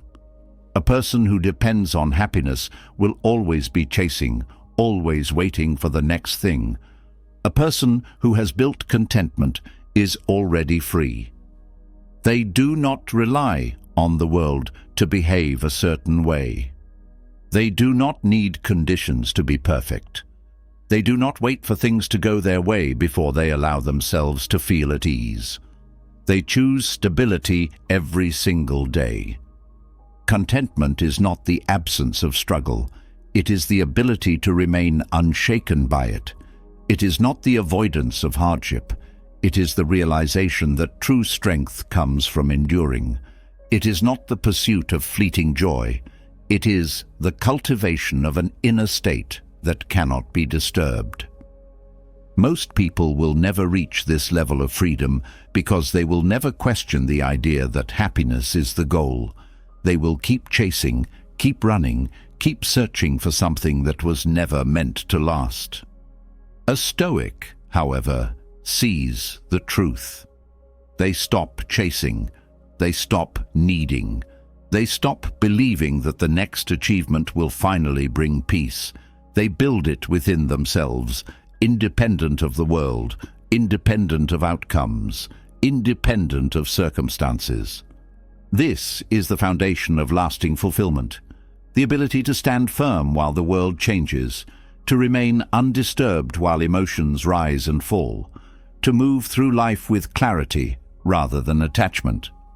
It is not something given, it's something chosen, something built, something practiced.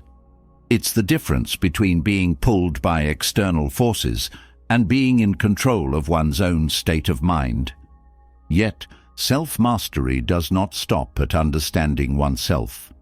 The path of true Stoic development requires deep self-awareness, the ability to look inward with clarity, to recognize patterns, to understand what drives emotions before they take hold. Without this, lasting fulfillment is impossible. The next step is clear: knowing oneself as the key to emotional mastery. Contentment is not a surface-level achievement. It is not simply about removing desires or detaching from external validation. It is something far deeper, something that requires a person to look inward with absolute clarity.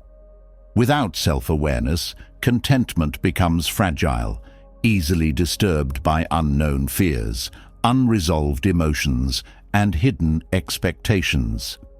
A person cannot master their emotions if they do not fully understand where those emotions come from, why they arise, and how they shape behavior. Many people go through life reacting without ever questioning why. They feel anger and assume the world is to blame. They feel sadness and assume something external must be missing. They feel unfulfilled and assume they need more success, more attention, more achievement. But few ever ask, what within me is making me feel this way? This question is the foundation of emotional mastery. A Stoic does not just manage their reactions. They trace them back to their roots, uncovering the hidden beliefs, fears, and assumptions that shape every emotional response. Self-awareness is not a vague concept. It is the ability to see oneself without distortion. Most people believe they know themselves, but what they truly know is a story they have told themselves about who they are. They believe they are a certain kind of person, good, strong, fair, disciplined, without ever testing whether these beliefs hold up under pressure. They see their actions as justified, their opinions as logical, their emotions as valid, without realizing how much of their behavior is driven by unconscious biases, unexamined fears, and emotional conditioning. A Stoic seeks the truth, not the version of truth that is comfortable, but the one that is undeniable. They do not flinch when they see their flaws. They do not excuse their weaknesses. They do not hide from the parts of themselves that are uncomfortable to face. They recognize that self-awareness is not about affirming one's own image. It is about stripping away every illusion until only what is real remains. The first layer of self-awareness is recognizing that emotions are signals, not identities. Many people say, I am an anxious person, I am an impatient person, I am a jealous person. But these are not truths. They are emotional states that have been reinforced through repetition. No one is born anxious or impatient. These are learned responses, strengthened by habit, by experience, by belief. A Stoic does not say, I am this way. They say, I have trained myself to react this way, and therefore I can train myself differently. Most suffering comes from misunderstanding oneself. A person believes they are upset because of a situation, when in reality they are upset because the situation challenges their self-image. They believe they are frustrated because of external obstacles, when in truth they are frustrated because they expected things to be easier. They believe they are sad because they lack something, when the real cause of sadness is an attachment to an idea of how life should be. A Stoic does not accept emotions at face value. They question them, break them apart, trace them back to their origin. Another layer of self-awareness is recognizing which fears control decisions. Many people avoid difficult conversations, not because they are incapable of having them, but because they fear conflict. They hold back from pursuing goals, not because they lack skill, but because they fear failure. They seek validation, not because they need it, but because they fear rejection. A Stoic asks, "What am I truly afraid of? Where does this fear come from? Is it even real, or is it something I have carried with me without questioning?" The moment a fear is seen clearly, it loses its power. A person who lacks self-awareness is easily controlled by the world. They are manipulated by compliments, wounded by criticism, swayed by the emotions of those around them. They do not know why they react the way they do, and because of this, they believe they have no control over it. They assume that if something triggers them, then the trigger is to blame. But a Stoic understands that the trigger is irrelevant. It is the unexamined weakness inside that allows the trigger to work. A major barrier to self-awareness is the fear of seeing one's own flaws. Many people avoid introspection because they do not want to face the parts of themselves that they do not like. They would rather believe that they are good, that they are right, that their actions are justified. But growth is impossible without confrontation. A Stoic does not protect their ego, they destroy it. They do not hide from their weaknesses. They expose them so that they can be corrected. They do not run from discomfort. They see it as a path to greater understanding. Self-awareness is not just about thoughts and emotions. It is also about patterns of behavior. A person may say they want to be disciplined, but if their actions show inconsistency, then their words mean nothing. A person may say they value honesty, but if they soften the truth to protect their image, then they have deceived themselves. A Stoic compares who they believe themselves to be with what their actions actually prove. If there is a gap, they do not make excuses, they correct it. One of the greatest barriers to self-awareness is the illusion of righteousness. People assume that because they feel strongly about something, they must be correct. But emotions do not equal truth. A person can feel offended and still be wrong. They can feel justified and still be acting from ego. They can feel certain and still be blind to reality. A Stoic does not trust emotional certainty.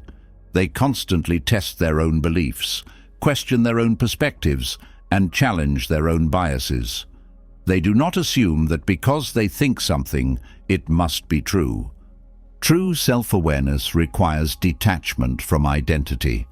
Many people hold on to labels, strong, kind, intelligent, successful, without realizing that these labels create blind spots.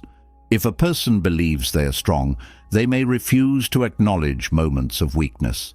If they believe they are kind, they may ignore the times they act selfishly. If they believe they are intelligent, they may resist learning from others. A Stoic does not attach to an identity, they attach to truth.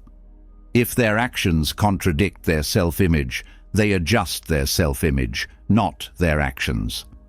One of the most overlooked aspects of self-awareness is understanding desires. Many believe they want success, but what they truly want is respect. They believe they want wealth, but what they truly seek is security. They believe they want recognition, but what they truly need is self-acceptance. A Stoic does not chase desires blindly. They ask, what do I actually seek? Is this something external, or is it something internal that I am trying to fill with the wrong solution? Self-awareness also means recognizing how one affects others. Many assume they are good people because they do not intend harm. But actions, not intentions, define impact.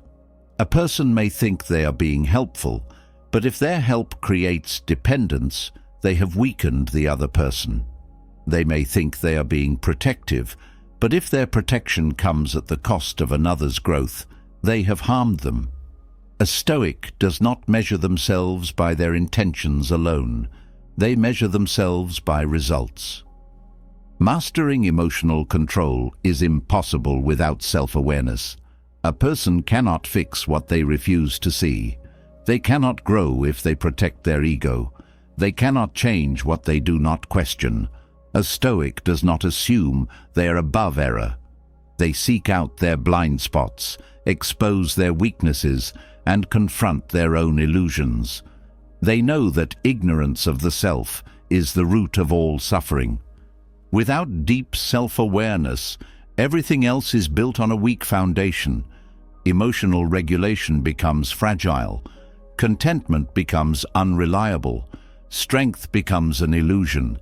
But once a person sees themselves clearly, once they strip away false narratives and emotional distortions, they gain something rare, absolute clarity. They no longer act out of habit, no longer react out of blindness, no longer move through life controlled by forces they do not understand. This is not a one-time realization. It is a continuous process. Every day a Stoic reflects, questions, and refines. They do not assume they have arrived. They assume there is always more to uncover. With each layer, they strip away. They come closer to something invaluable, unshakable mastery over their own mind. True self-awareness is not just about understanding emotions, desires, or habits. It extends deeper into the way a person interacts with the world. It shapes how one engages with others, how they recharge, how they balance solitude with social connection. Many assume that personality is fixed, that being introverted or extroverted is simply an unchangeable trait. But this belief limits growth. A Stoic does not simply accept labels. They study their nature, question their tendencies, and find balance between extremes. Society often glorifies one side over the other. Extroverts are celebrated for their energy, their charisma, their ability to network and command attention. Introverts are praised for their depth, their thoughtfulness, their ability to work alone. But both can be weaknesses if left unchecked. A person who relies too much on external stimulation loses the ability to find peace within. A person who avoids interaction too often may struggle to apply their insights in the real world. The key is not choosing one over the other. It is developing the ability to move between them when necessary. Many believe introverts are withdrawn by nature, but this is not always the case. Some seek solitude not because they prefer it, but because they have been drained by excessive social expectations. Others avoid interaction because they fear judgment, rejection, or discomfort. A Stoic does not allow fear to dictate behavior. If they avoid people, it is not because they are afraid. It is because they have chosen solitude as a tool for growth, for reflection, for mastery over their inner world. Extroverts, on the other hand, may thrive in social settings but struggle in stillness. Many need the presence of others to feel alive, using constant engagement as a way to avoid self-reflection. This creates a dependence on external energy, making them vulnerable when alone. A Stoic does not allow themselves to be weakened by habit. If they enjoy company, they ensure it is a conscious choice, not a necessity. If they find peace in solitude, they ensure it is not an escape, but a form of discipline. One of the most important aspects of balance is knowing when to withdraw and when to engage. There is a time for deep reflection, for silence, for turning inward. There is also a time for participation, for discussion, for stepping into the world and contributing to it. A Stoic moves between these states fluidly, adjusting as needed. They do not cling to one extreme out of comfort. They train themselves to be comfortable both in solitude and in the presence of others. Many assume that solitude is a sign of detachment, that those who spend too much time alone are disconnected from reality. But solitude, when used correctly, is not disconnection. It is a sharpening of the mind. It allows space for thought, for clarity, for self-examination. The greatest thinkers, warriors, and leaders in history all knew the value of stepping away from the noise of the world. A Stoic does not fear solitude, nor do they avoid it. They embrace it as a necessary part of mastery.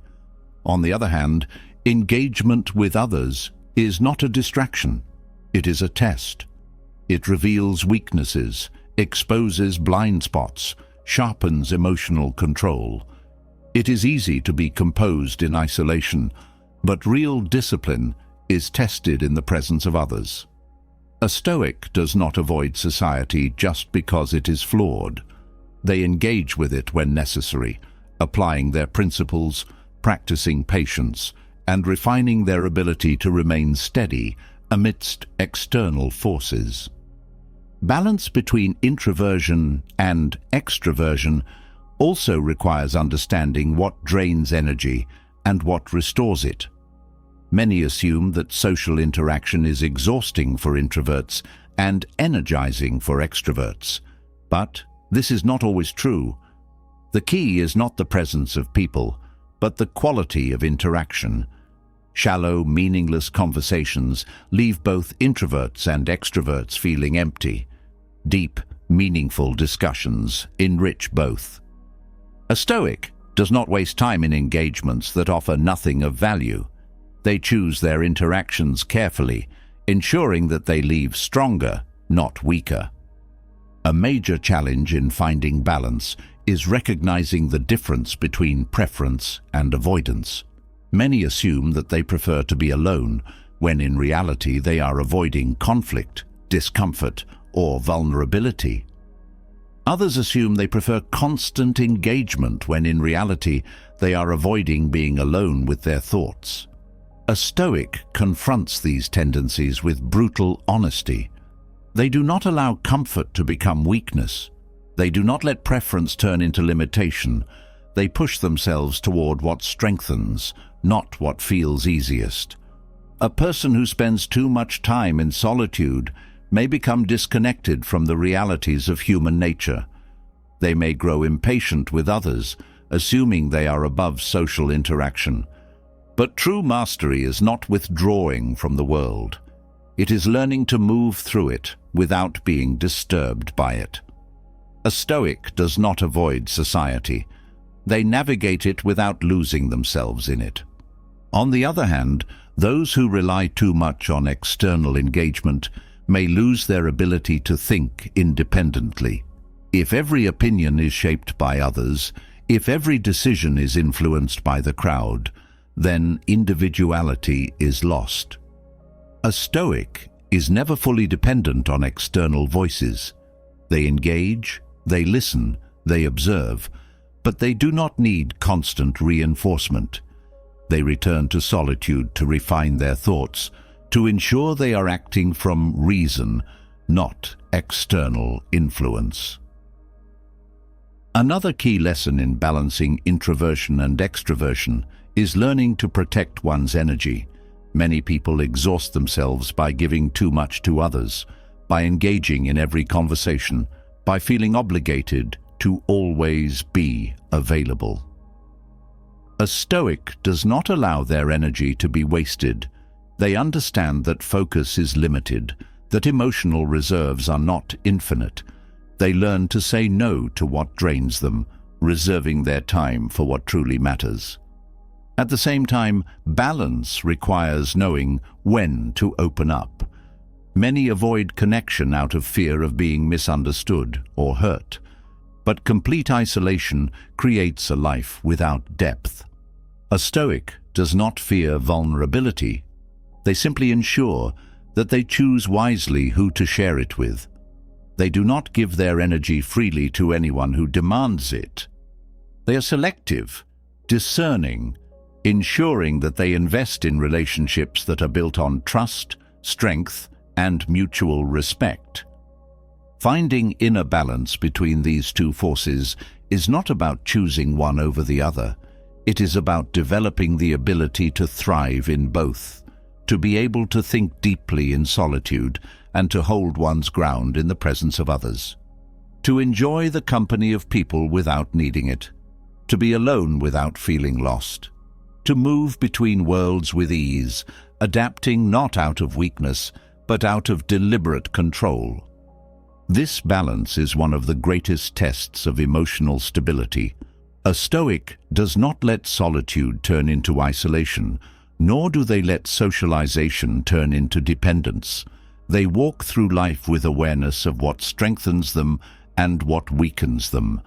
They know when to retreat to sharpen their mind, and when to step forward to refine their ability to apply what they have learned. Those who master this balance are rare. They do not crave attention, but they do not fear it either. They do not reject solitude, but they do not hide in it. They are steady, whether surrounded by people or entirely alone. They do not seek to escape into one extreme or the other. They are centered, grounded, unshaken. Mastering emotional control through self-awareness is one step. Learning to balance solitude and engagement is another. But applying this mastery to the world, to relationships, to conflicts, requires something deeper. Understanding one's personality, not as a fixed identity, but as a tool that can be adapted, strengthened, and refined. Balance between introversion and extroversion is not just about social preference, it is about adaptability. The ability to function in solitude or in the company of others is a reflection of emotional intelligence, the deeper understanding of one's mind and emotions. But this intelligence is not just about knowing oneself. It is about navigating life's challenges without being emotionally destabilized. A Stoic does not move through life with a rigid identity, reacting the same way in every situation. They adapt, not out of weakness, but out of strategic mastery over their emotions. Life is unpredictable. Every person will face setbacks, unexpected obstacles, difficult people, and moments of deep internal struggle.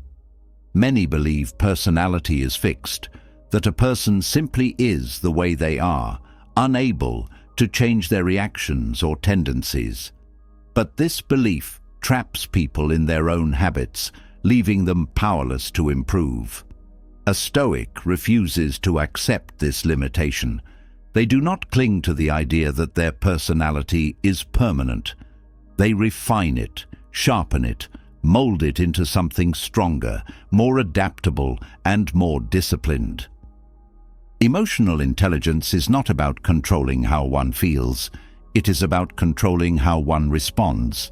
Everyone will feel anger, frustration, sadness, disappointment, and fear. These emotions cannot be removed, nor should they be. They are signals, indicators of something happening within. But while most people are ruled by these emotions, allowing them to dictate their behavior, a Stoic separates emotion from reaction. They acknowledge the feeling, but they do not obey it. They recognize frustration, but do not lash out. They feel fear, but do not let it paralyze them. They experience disappointment, but do not let it turn into despair. This ability to process emotion without surrendering to it is a defining trait of emotional intelligence. It allows a person to remain steady, to make rational decisions, and to avoid being easily manipulated by external forces. Many react impulsively, believing their emotions to be absolute truths. But a Stoic questions everything. They do not assume their first reaction is the correct one. They analyze, they step back, they observe themselves as if from the outside, asking, "What am I feeling? Where is this coming from? Is this reaction useful?" Personality is not an excuse for lack of self-control. Many believe that because they are naturally impatient, anxious, or reactive, they have no choice but to behave in those ways. But personality is not destiny. It is a set of habits, mental patterns, and conditioned responses that can be unlearned and replaced. A Stoic does not say, "This is just the way I am." They say, "This is the way I have trained myself to be, and therefore I can train myself differently." One of the most dangerous emotional traps is identifying too closely with emotion itself. Many say, "I am an anxious person, I am an angry person, I am a sensitive person." But these are not fixed traits. They are simply reinforced reactions. A Stoic recognizes that thoughts and behaviors are malleable. They train themselves to be flexible, not rigid, understanding that emotional intelligence is not about suppressing feelings, but about shaping responses in a way that serves rather than harms. To adapt to life's challenges, a person must release attachment to how they believe things should be. Many suffer not because of reality, but because reality does not match their expectations. They assume success should be easy, that people should be fair, that life should go according to plan. When these expectations are broken, they suffer not because of what happened, but because of their own attachment to an imagined version of how things were supposed to be. A Stoic eliminates this unnecessary suffering by removing rigid expectations. They accept what is, rather than clinging to what they wished for. This does not mean passivity. Emotional intelligence is not about accepting everything without action. It is about understanding what is within control and what is not. A Stoic does not waste energy resisting the inevitable, nor do they spend effort trying to change what cannot be changed. They focus only on what can be influenced, their thoughts, their actions, and their perspective. This gives them immense control over their internal world, allowing them to remain composed even in the face of external chaos. Many people allow their personality to be shaped by external validation. They behave differently depending on who is watching. They change their opinions based on approval. They shift their emotional state depending on how others react to them. But a Stoic builds their personality on internal foundations, not external reinforcement. They are not swayed by trends, not manipulated by peer pressure, not dependent on being liked. Their emotional stability is rooted in something unshakable, their own principles. One of the greatest challenges in life is handling criticism and judgment. Many struggle with this because they tie their identity to the opinions of others. They feel validated when praised, but devastated when criticized. A Stoic removes this dependence. They ask, "Is this criticism true? If so, I will learn from it. If not, it is irrelevant." They do not feel the need to defend their ego against every comment. They do not waste energy convincing others of their worth. They know their own value, and that is enough. Emotional intelligence requires mastery over emotional triggers. Everyone has certain things that immediately provoke a reaction, topics that make them angry, comments that make them defensive, situations that make them anxious. Most people react automatically without thinking. A Stoic, however, studies their triggers. They break them apart. They ask, why does this provoke me? What belief is being challenged? Am I reacting based on reason or habit? By dissecting the source of the reaction, they remove its power. Adaptability is also about understanding the emotional state of others. Many conflicts arise not because of logical disagreements, but because people react emotionally to each other. Someone speaks in anger, and the other person responds with more anger. Someone is defensive, and the other becomes aggressive. A Stoic does not escalate. They recognize when another person is being driven by emotion rather than reason. Instead of reacting impulsively, they remain composed, neutral, choosing their response deliberately rather than falling into an emotional battle. Emotional intelligence is tested in the face of adversity. It is easy to remain calm when everything is going well. It is easy to be disciplined when there are no temptations. It is easy to be patient when there is nothing to be frustrated about. But the real test is how one responds when challenged, when faced with difficulty, when emotions rise uncontrollably. A Stoic does not wait for the moment of crisis to build control. They train daily. They prepare for difficulty before it arrives, knowing that emotional mastery is not something one turns on when needed, but something that must already be a deeply ingrained habit. Personality is not something a person is born with and forced to accept. It is something that is shaped, refined, and strengthened over time. Those who refuse to change are those who refuse to grow. Those who believe they are fixed in place remain trapped in their own patterns. But those who understand that emotions, thoughts, and behaviors can be reshaped gain an incredible power, the ability to choose who they become. Adapting to life's challenges is not about bending to every circumstance, nor is it about resisting reality. It is about navigating the world with intelligence, resilience, and clarity. It is about remaining steady without being rigid, flexible without being weak, composed without being indifferent.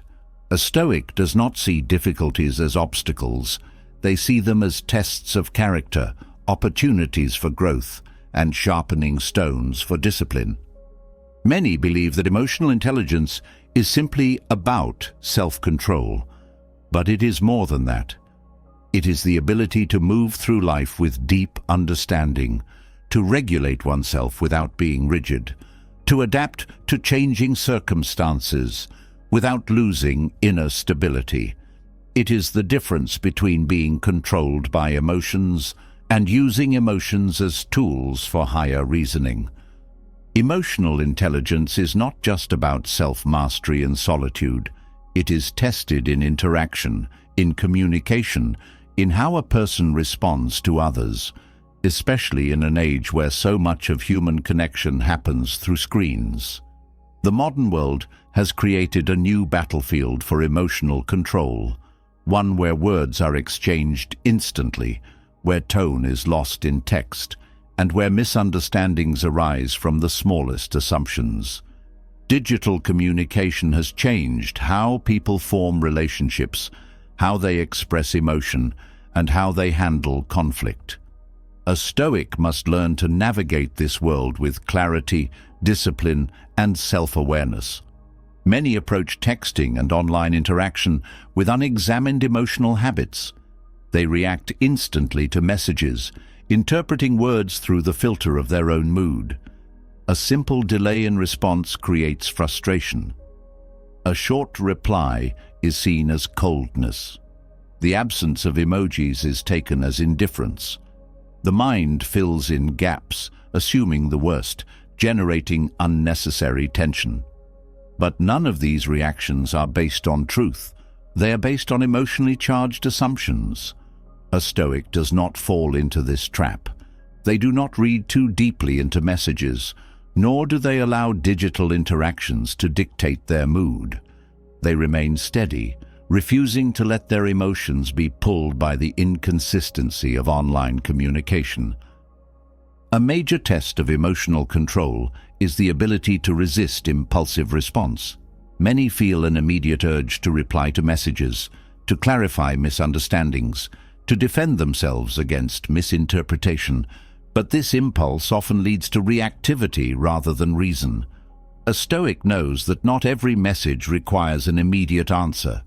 They recognize that silence can be more powerful than response, that restraint prevents unnecessary conflict, that choosing when and how to engage is a mark of mastery. They do not allow the pressure of quick replies to dictate their actions. One of the greatest sources of emotional instability in texting and relationships is the expectation of instant validation. Many rely on messaging to feel connected, to feel important, to feel wanted. When a response is delayed, insecurity creeps in. When a message is seen but not answered, overthinking takes over. But these reactions reveal dependence on external reassurance. A Stoic does not tie their emotional state to the responsiveness of others. They do not need constant affirmation. They do not measure their worth by how quickly someone replies. They understand that true confidence is being unaffected by external fluctuations. Digital communication has created an illusion of intimacy. People exchange words constantly, but often without depth. Conversations are reduced to fragments, to surface-level exchanges that lack true connection. Many mistake constant messaging for meaningful relationships, believing that presence in a chat equates to presence in life. But real connection is not built on frequency of interaction. It is built on quality of understanding. A Stoic values depth over repetition. They do not engage in empty conversations just for the sake of filling silence. They seek clarity, purpose, and intention in their interactions. Another challenge in texting and relationships is the misinterpretation of words. Without tone, without body language, without the nuance of spoken conversation, messages are often read through the filter of the reader's current emotions. A neutral statement can be taken as cold. A simple question can be seen as criticism. A lack of punctuation can be mistaken for anger. This leads to unnecessary conflict, where people argue over what they assume was meant, rather than what was actually said. A Stoic does not assume meaning based on emotion. They clarify rather than react, ensuring that they respond to reality, not projection. One of the greatest skills in digital communication is knowing when not to engage. Many fall into the trap of endless arguments, trying to prove a point, trying to correct misunderstandings, trying to convince others of their perspective. But not all conversations are productive. Some are fueled by ego, by defensiveness, by the need to be right rather than the desire to understand. A Stoic does not waste energy in pointless exchanges. They know that silence is often a stronger answer than words, that some arguments are not worth having, that true power lies in choosing what deserves attention and what can be ignored. A major emotional challenge in texting and online communication is the attachment to approval. Many craft messages carefully, not for clarity, but for acceptance. They overthink their words, worrying about how they will be perceived. They seek validation in responses, measuring their worth by how others react. But this creates dependence on external opinion, a fragile state where emotional stability is placed in the hands of others. A Stoic does not need approval to feel secure. They speak with honesty, clarity, and self-respect, unbothered by whether their words are liked or praised. Another test of emotional strength in digital interaction is the ability to handle criticism or coldness without emotional reaction. Many take short responses personally. They assume someone's distance is a reflection of their own worth. They overanalyze, creating unnecessary anxiety over words that likely held no deeper meaning. But a Stoic does not let their emotions be dictated by the tone of a message. They do not assume the worst, nor do they overvalue small interactions. They remain grounded, knowing that true self-worth is not dependent on how others communicate. One of the greatest weaknesses in digital communication is emotional venting without purpose. Many use messaging as a way to unload frustration, to seek instant comfort, to gain validation in their emotional struggles. But unfiltered venting often leads to escalation rather than resolution. A Stoic does not use communication as an emotional dumping ground.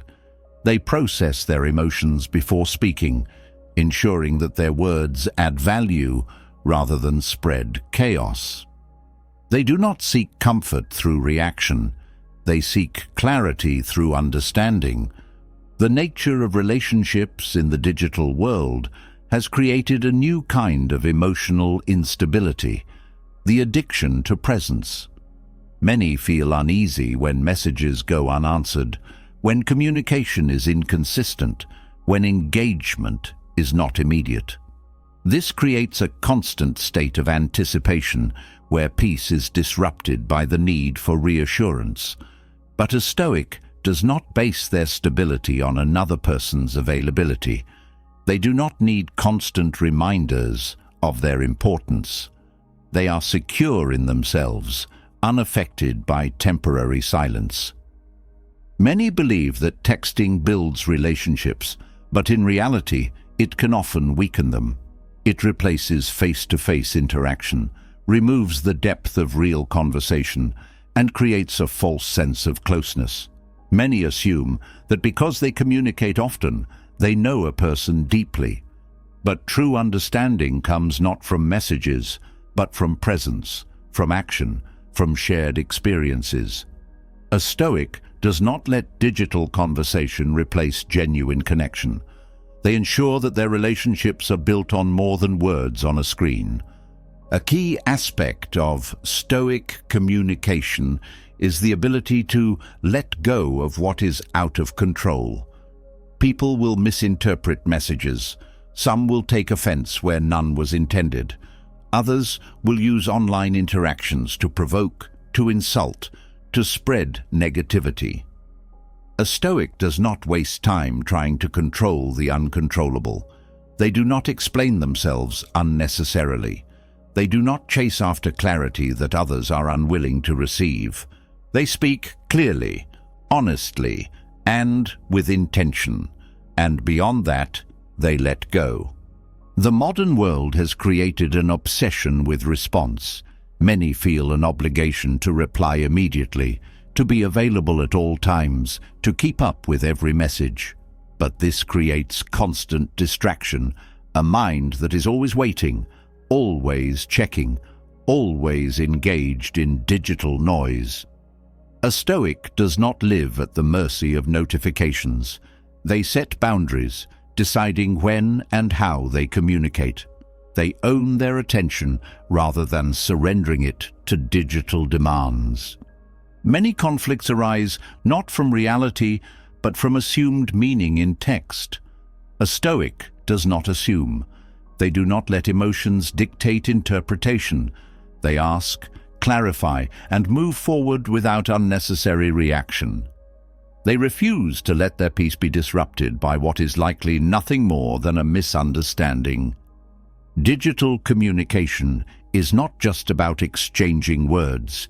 It is a reflection of one's discipline, patience, and self-control. A person who cannot master their emotions in messaging will struggle to master them in real life. Every interaction is a test, an opportunity to refine awareness, to strengthen restraint, to practice detachment from fleeting emotions. Mastery of digital communication is not just about self-control in messaging. It is about deeper emotional intelligence. It reveals how a person manages frustration, how they react to misunderstandings, and how they interpret the words of others. But beyond this external discipline, there is a greater internal conflict that many struggle with: the battle between emotional suppression and permission to feel. Many misunderstand Stoicism, assuming that it teaches suppression, that to be strong is to feel nothing, to deny all emotion, to become cold and indifferent. But this is not mastery. It is avoidance. Stoicism does not demand that a person shut down their emotions. Instead, it asks a different question. How does one experience emotion without being ruled by it? Most people fall into one of two extremes. Some suppress emotion entirely, believing that feeling deeply is a weakness. They avoid confronting pain, dismiss sadness, and force themselves into an artificial state of detachment. Others, in contrast, allow emotions to control them, believing that to feel is to be completely consumed by what is felt. They justify outbursts, embrace volatility, and mistake intensity for authenticity. But neither extreme leads to true mastery. One creates a numb existence, the other a chaotic life.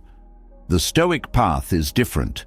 It is balance, not avoidance, discipline, not denial. Many suppress emotions because they fear them.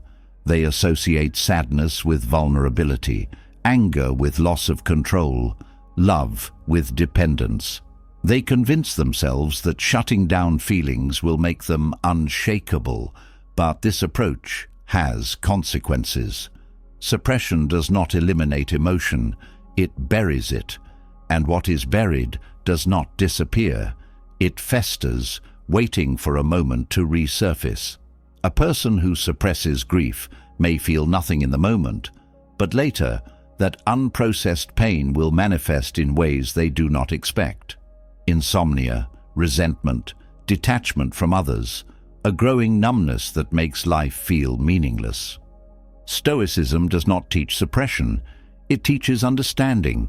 It does not tell a person to feel nothing, but to see emotions for what they are: temporary, often irrational, but also informative. Emotions are signals. Anger reveals a perceived injustice. Fear highlights an area of uncertainty. Sadness points to attachment. But signals are not commands. A Stoic does not ignore these signals, nor do they obey them blindly. Instead, they ask, "What is this emotion trying to tell me, and what is the best response?" Those who allow emotions to dictate their actions often believe they are being authentic. They say, "I am just expressing how I feel." But unchecked emotion is not honesty. It is reactivity. A person who lashes out in anger is not showing strength. They are revealing that their emotions have greater control over them than their own reasoning. A Stoic does not ignore anger, but they also do not let it drive them into destructive action. They acknowledge it, understand its source, and choose their response from wisdom, not impulse. A key difference between suppression and discipline is whether an emotion is processed or ignored. Suppression refuses to engage with the feeling at all. It denies its existence, labeling it as weakness. Discipline, however, acknowledges emotion fully, but refuses to let it distort perception or control behavior. The goal is not to eliminate emotion, but to develop the ability to experience it without being destabilized by it.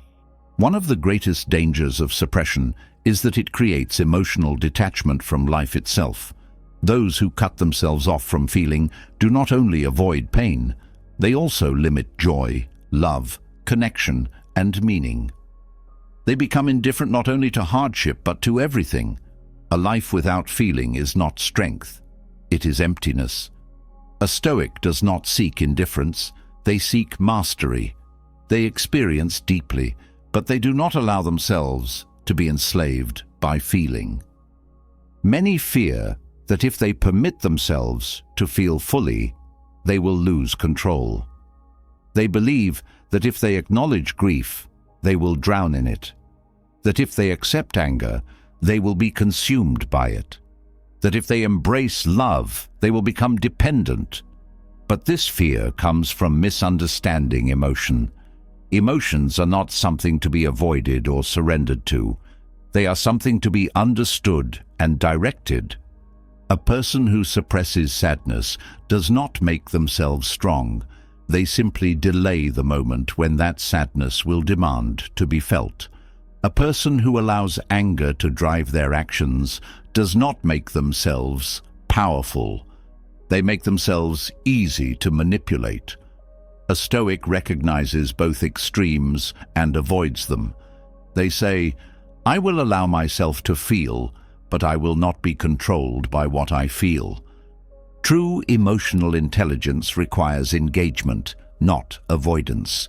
It requires the ability to sit with discomfort, to fully experience an emotion without letting it dictate thought or action.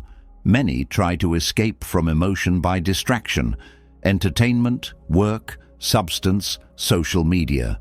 But avoidance does not create peace. It simply postpones the confrontation. A Stoic does not run from difficult emotions. They turn toward them, face them fully, process them deeply, and then let them pass. One of the most effective ways to balance emotion is detachment from identity. Many suffer because they attach emotions to their sense of self. They say, "I am an anxious person. I am an angry person. I am a sensitive person." But these are not identities. They are passing states. A person who believes they are defined by their emotions will struggle to regulate them. A Stoic does not say, "I am this emotion." They say, "I am experiencing this emotion, and it will pass." This shift in perspective removes the illusion of permanence, allowing emotions to be felt without being attached to. A major part of Stoic philosophy is examining the source of emotions. Many feel anger but never ask, "Why does this anger me?" They feel hurt but never question, "What expectation was broken?" They feel fear but never explore, "Is this fear rational?" A Stoic does not simply experience emotion.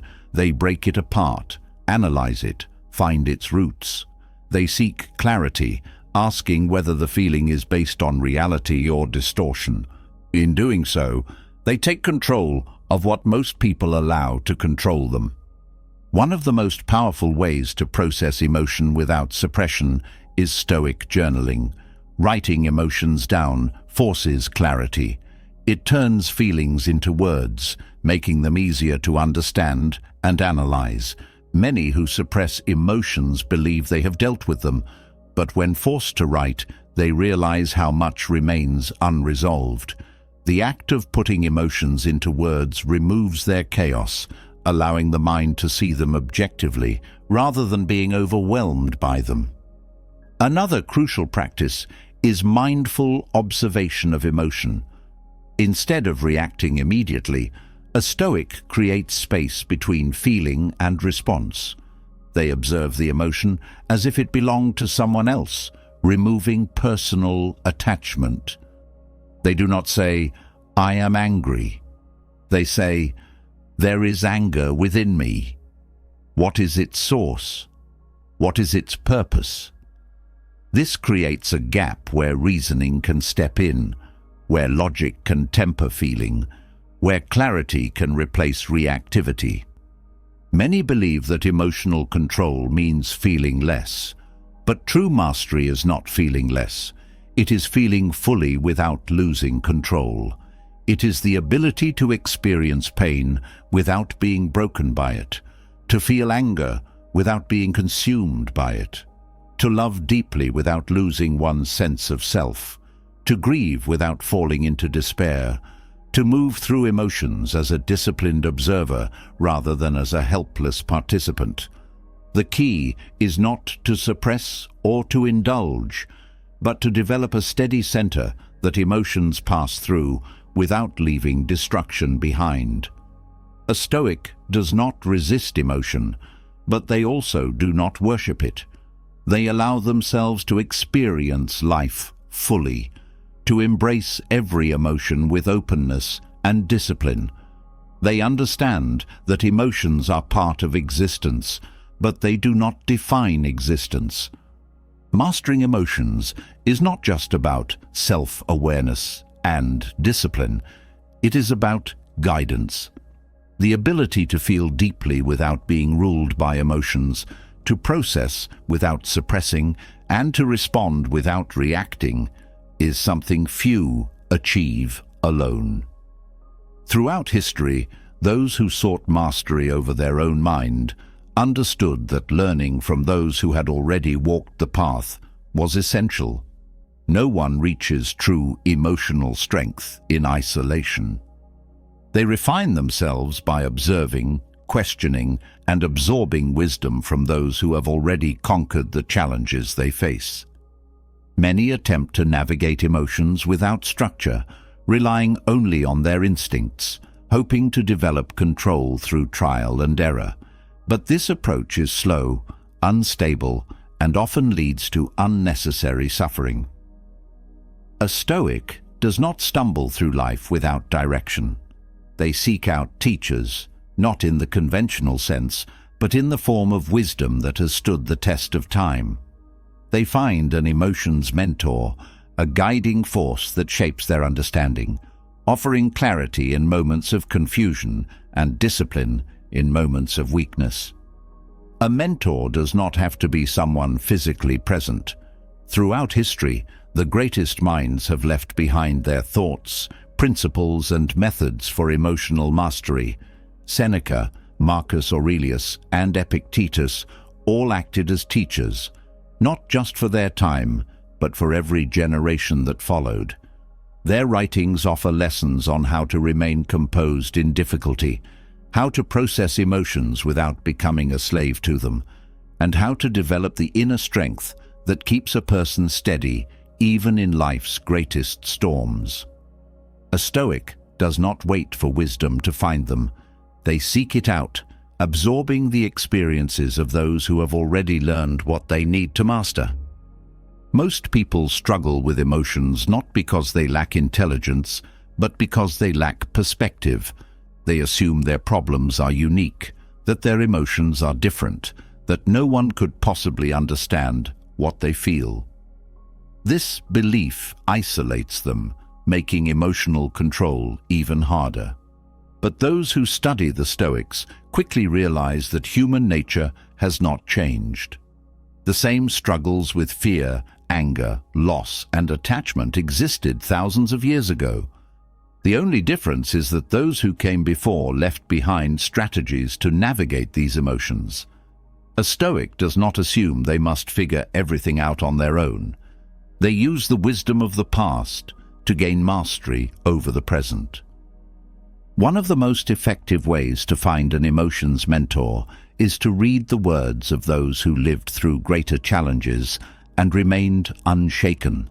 Marcus Aurelius faced war, betrayal, political chaos, and personal loss. Yet his meditations are filled with thoughts of patience, perspective, and composure.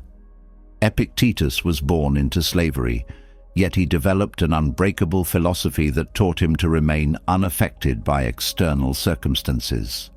Seneca, despite living in a time of extreme political danger, mastered the art of emotional detachment, teaching that suffering comes not from events, but from how we interpret them. To study their words is to receive direct mentorship from minds that proved their strength under the most extreme conditions. But wisdom is not absorbed passively. A person does not become emotionally strong simply by reading about it. A true student of Stoicism applies what they learn, testing it in daily life, refining their responses, and questioning their instincts. It is not enough to read that anger should be examined before acted upon. One must practice it in the moment of irritation. It is not enough to understand that fear is often exaggerated by the mind. One must confront their fears with reason when they arise. The true test of emotional mastery is action, not knowledge. A Stoic does not just admire wisdom, they embody it. An emotions mentor does not always have to be a historical figure.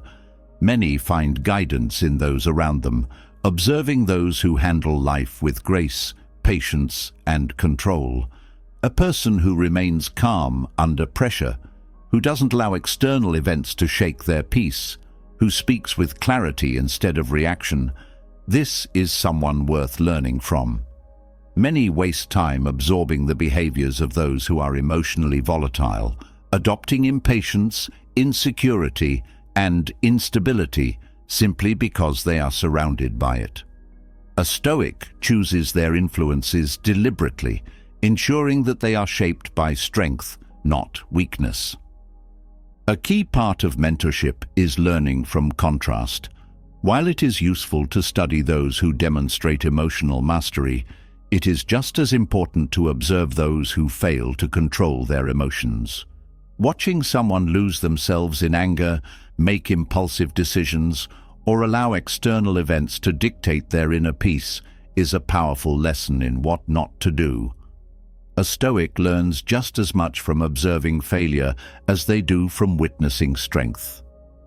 They do not judge, they study. Every emotionally unstable person becomes an example of what must be avoided.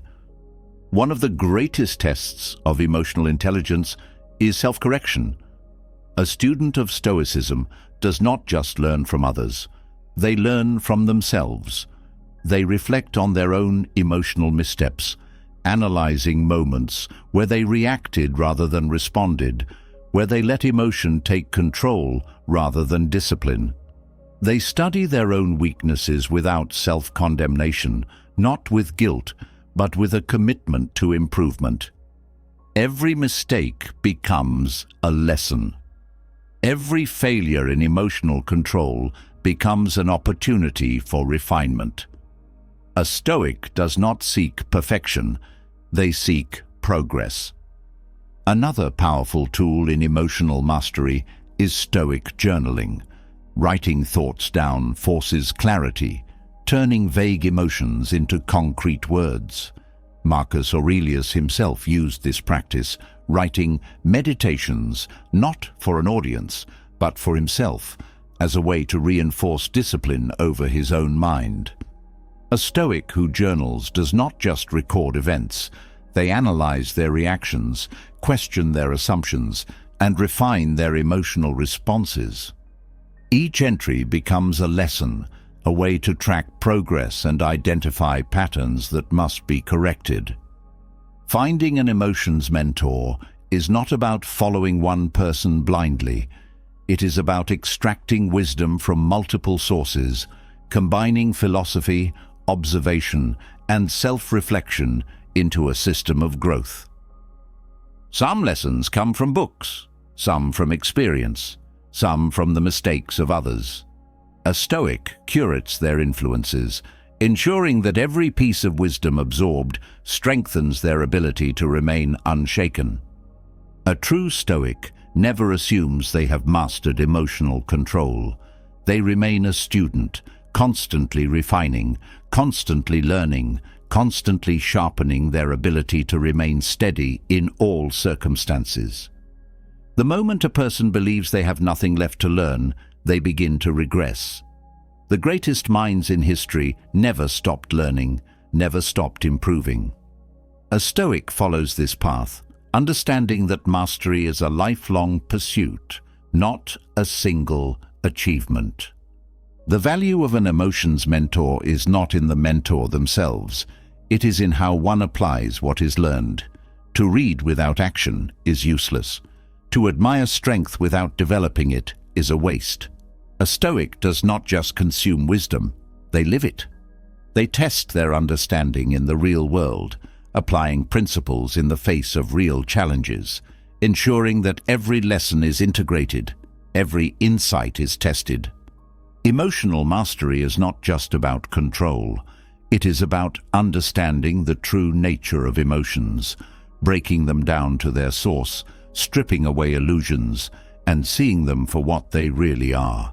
Many struggle with emotions not because they are weak, but because they misidentify what they are truly feeling. They mistake frustration for stress, insecurity for anger, attachment for love. They react to the surface without questioning the cause. A Stoic doesn't fall into this trap.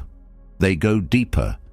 They dissect emotion at its root, ensuring that their responses are not based on misunderstanding, but on clarity. People often say they feel stressed. They blame external circumstances, their job, their responsibilities, their environment. But stress is rarely about what is happening. It is about how one perceives what is happening. It is not the workload that creates tension, but the belief that one cannot handle it. It is not the demands of life that create exhaustion, but resistance to them. When a Stoic experiences stress, they do not say, "This is happening to me." They say, "What within me is making me react this way?" The moment they do this, they regain control. They see that stress is not about the external world. It is about internal resistance to what is already occurring. One of the most commonly misunderstood emotions is envy. Many believe envy is about wanting what someone else has, but at its core, envy is not about external things. It is about comparison, insecurity, and false expectations. A person does not envy because they lack.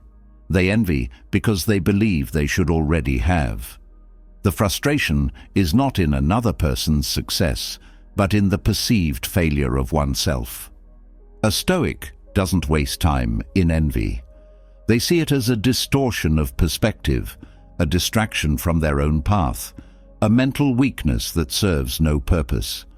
Many believe anger comes from injustice, that it is a justified response to wrongdoing. But anger, at its root, is often unmet expectation. People become angry not because something unfair happened, but because they believed it shouldn't have. They assumed life would be different. They expected fairness. They demanded control. When a Stoic feels anger rising, they do not suppress it, nor do they obey it. They ask, what expectation was broken? Was this expectation realistic? And most of the time they find that the anger was built on illusion, not reality. Fear is another emotion that is often misinterpreted. People assume fear is about external danger, that it is a natural response to something threatening. But most fear is not about what is happening. It is about what might happen. It is the mind projecting danger into the future, attaching to possibilities rather than facts. A Stoic sees fear as nothing more than a mental projection. They ask, is this fear based on something real, or is it just my mind creating an unnecessary story? The moment they see fear for what it is, a future illusion rather than a present reality, it begins to lose power. Sadness is often mistaken for loss. People believe they are sad because something is missing, because something has been taken from them. But sadness is rarely about the event itself. It is about attachment to what was expected. It is the mind resisting change, holding on to a version of reality that no longer exists. A Stoic does not avoid sadness, nor do they let it consume them. They ask, what am I truly mourning? Am I sad because of the loss itself, or because I refuse to accept what is? They recognize that grief is not about the external world. It is about the unwillingness to move forward. Guilt is another emotion that can deceive. People assume guilt is about wrongdoing, about making a mistake. But guilt is often not about the action. It is about identity. Many feel guilt not because they believe what they did was truly wrong, but because they believe it conflicts with their self-image. They say, "I should have known better. I am not the kind of person who makes these mistakes." Guilt, then, is often not about moral failure, but about ego. A Stoic doesn't waste time in guilt. They correct what can be corrected, they learn from what has happened, and they move forward without self-condemnation. Disappointment is another emotion that often masquerades as something else. People assume they are disappointed because someone failed them, because something did not go as planned. But disappointment, at its root, is expectation meeting reality and losing. A Stoic does not cling to rigid expectations. They do not demand that the world conform to their desires. When something does not go as planned, they do not see it as failure. They see it as a lesson, a test, an opportunity for adjustment. They do not allow disappointment to turn into resentment, because they accept reality instead of resisting it. Jealousy is often mistaken for love. Many believe that feeling possessive, feeling threatened, feeling protective over a relationship is a sign of deep care. But jealousy is not about love. It is about fear, insecurity, and control. A Stoic does not confuse attachment with genuine connection. They understand that love is not about ownership, that security in relationships does not come from controlling another person, but from being internally secure, regardless of the actions of others. Many who struggle with motivation assume they are simply lazy, that they lack discipline. But lack of motivation is often not about laziness. It is about lack of clarity. A person who feels uninspired, unmotivated, resistant to action is usually someone who has not fully defined what they want or why they want it. A Stoic doesn't sit in inaction waiting for motivation to appear. They create it through discipline, through action, through clarity of purpose. Impatience is another emotion that is rarely understood. People assume impatience is about urgency, about wanting things to happen faster. But impatience is not about time. It is about control. It is the demand that life operate at one's own speed, the refusal to accept the natural rhythm of progress. A Stoic does not allow impatience to create unnecessary suffering. They trust the process, the timing, the unfolding of events as they are meant to happen. Most people believe that emotional intelligence is simply about handling emotions better, but true intelligence is about tracing emotions back to their source, questioning them, refining them, removing the false narratives that create unnecessary suffering. A Stoic does not blindly accept what they feel as truth. They interrogate emotions, breaking them down until only clarity remains. The ability to recognize what an emotion truly is, rather than what it appears to be, is one of the highest forms of self-mastery. It removes unnecessary suffering. It creates emotional independence. It allows a person to experience life fully without being controlled by passing feelings. Understanding the root of emotions brings clarity, but clarity alone is not enough. Life is not lived in isolation. Every person is surrounded by others, by relationships, by shared experiences. Emotional mastery is not just about controlling one's own reactions. It is about navigating the emotions of others without being consumed by them. This is where most people struggle. They either care too much, losing themselves in the pain and struggles of those around them, or they detach completely, shutting off empathy in an attempt to protect their peace. A Stoic does neither. They balance care with inner stability, offering compassion without attachment, empathy without self-destruction, and presence without emotional dependence.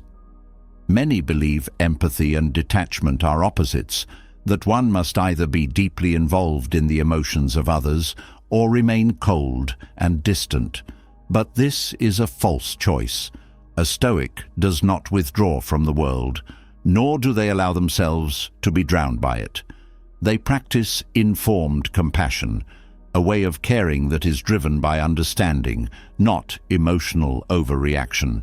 They help where they can, they offer kindness, they support those in need, but they do not take on suffering that is not theirs to carry. True empathy is not absorbing another person's emotions, but understanding them without being controlled by them. Many mistake emotional entanglement for care. They believe that to truly support someone, they must feel their pain, experience their sadness, carry their burdens as if they were their own. But this does not help. It only creates shared suffering. A Stoic does not drown with the person struggling. They remain on steady ground, offering a firm hand, guiding with logic rather than simply mirroring distress. They know that a person in chaos does not need another person drowning beside them. They need someone who remains clear-headed, someone who can see a way forward. Compassion is often confused with emotional indulgence.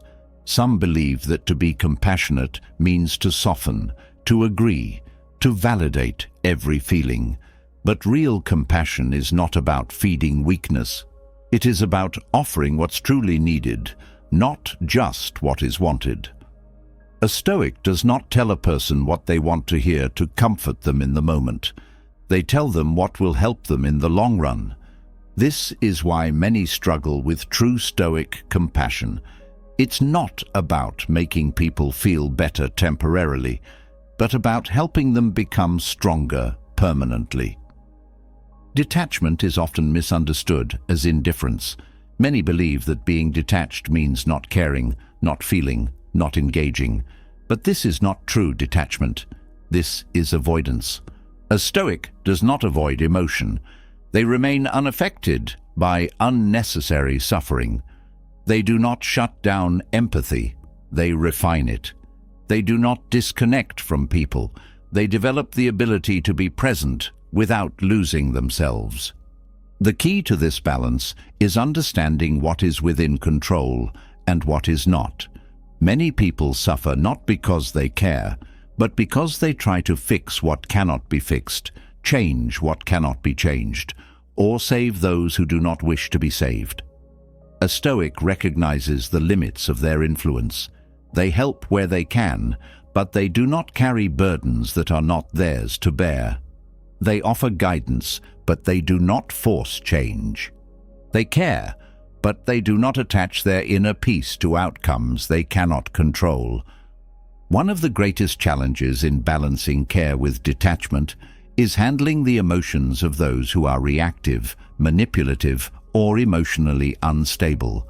Many find themselves drained by the suffering of others, believing it is their duty to absorb pain, to be a constant source of support, to fix every problem. But this creates an unhealthy emotional dependency where the person offering help becomes exhausted, and the one receiving help never truly learns to stand on their own. A Stoic does not fall into this trap. They recognize when help is truly productive and when it is simply enabling weakness.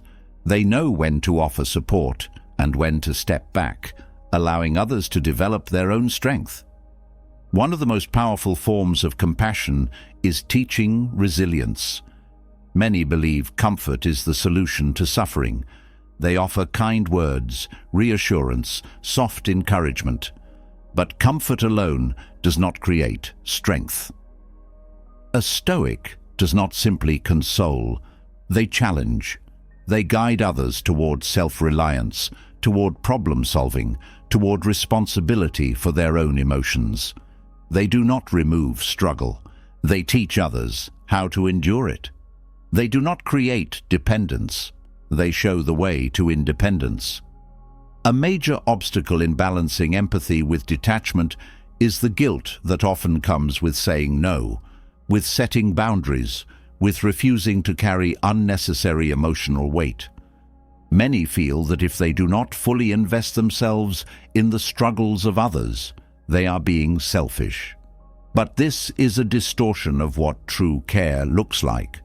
A person who gives endlessly without protecting their own peace does not help. They weaken themselves until they are no longer able to offer real support. A Stoic knows that boundaries are not selfishness, but self-preservation. They understand that they cannot pour from an empty cup, that their own emotional stability must come first if they are to be of any value to others. True detachment is not cold withdrawal.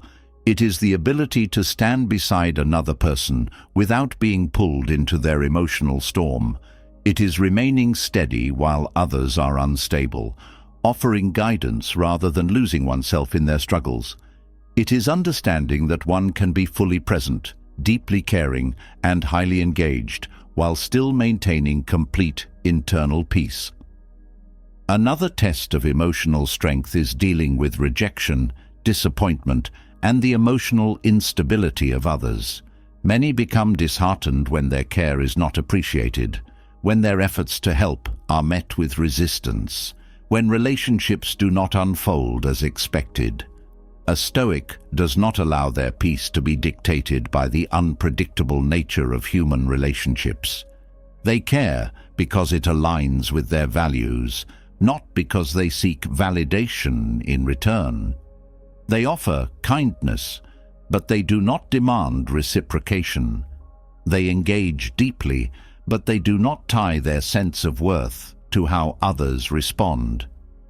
A major challenge in modern relationships is handling emotional manipulation, guilt tactics, and the expectation that one must always be available for others. Many people use emotions as tools of control, making others feel responsible for their happiness, for their problems, for their well-being. A Stoic does not accept this false responsibility. They understand that each person is accountable for their own emotions, their own struggles, their own peace. They do not take on guilt that does not belong to them, nor do they allow themselves to be emotionally blackmailed into actions that go against their own stability. One of the most powerful lessons in Stoic detachment is understanding that one can deeply love without attachment, that one can care without clinging, that one can support without sacrificing their own peace. Many assume that to love fully, one must risk losing themselves in the process. But this is not love. It is dependency disguised as devotion. A Stoic loves without possession, without control, without fear.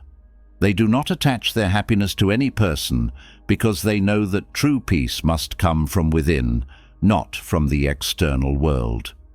Many believe that detachment means living without deep connections.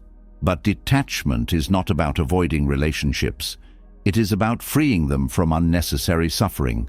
It is about removing neediness, insecurity, fear of loss. It is about being with others fully while still being completely whole within oneself. A Stoic does not love less. They love more purely, without the weight of expectation or dependence. Balancing care with detachment requires emotional clarity, a deep understanding of what is within control, and the discipline to protect one's own inner world while still being present for others. A Stoic doesn't reject emotion. They refine it. They do not avoid connection. They strengthen it through resilience. They do not withdraw. They engage fully, but on their own terms, without losing themselves in the process. Mastering this balance is not just about personal peace. It is about functioning in a world that constantly pulls people in conflicting directions, that demands emotional involvement while offering little stability. It is about being a steady presence in an unstable world, a source of strength rather than a reflection of external chaos. Mastering your emotions like a Stoic is not about feeling less. It is about feeling fully without being ruled by those feelings. It is about breaking free from reactivity, no longer being a puppet to anger, fear, or insecurity. It is about living with clarity, choosing responses instead of mindlessly reacting, and learning that true power is found in self-control, not external dominance. You now understand that emotional intelligence is more than just awareness. It is the ability to process emotions at their root, separate stress from illusion, and handle the turbulence of life with unshakable inner peace. You've seen how language shapes emotions, how digital interactions challenge discipline, and how expectations distort reality. You've learned the difference between emotional suppression and discipline, the power of informed compassion, and the necessity of detachment in maintaining stability. But knowledge without application is nothing. Stoicism is not just a philosophy to be admired, it is a practice. It is something you must train, refine, and integrate into daily life. So here is your challenge. Choose one lesson from this guide and start applying it immediately. Will you start observing your emotions instead of reacting? Will you practice the art of the pause? Will you reshape your self-talk? Drop a comment below and share which Stoic principle resonated with you the most. Have you already been practicing any of these without realizing it? Or is there one lesson that hit you in a way you didn't expect? Let's talk about it, because the best way to deepen wisdom is to engage with it. If this video has brought you value, then don't just keep it to yourself. Subscribe to the channel so you never miss future lessons on Stoicism, mental mastery, and building the kind of resilience that makes you untouchable. And if you made it all the way to the end of this guide, type Stoic Mastery in the comments, so I know who the real seekers of wisdom are. Your emotions are yours to command.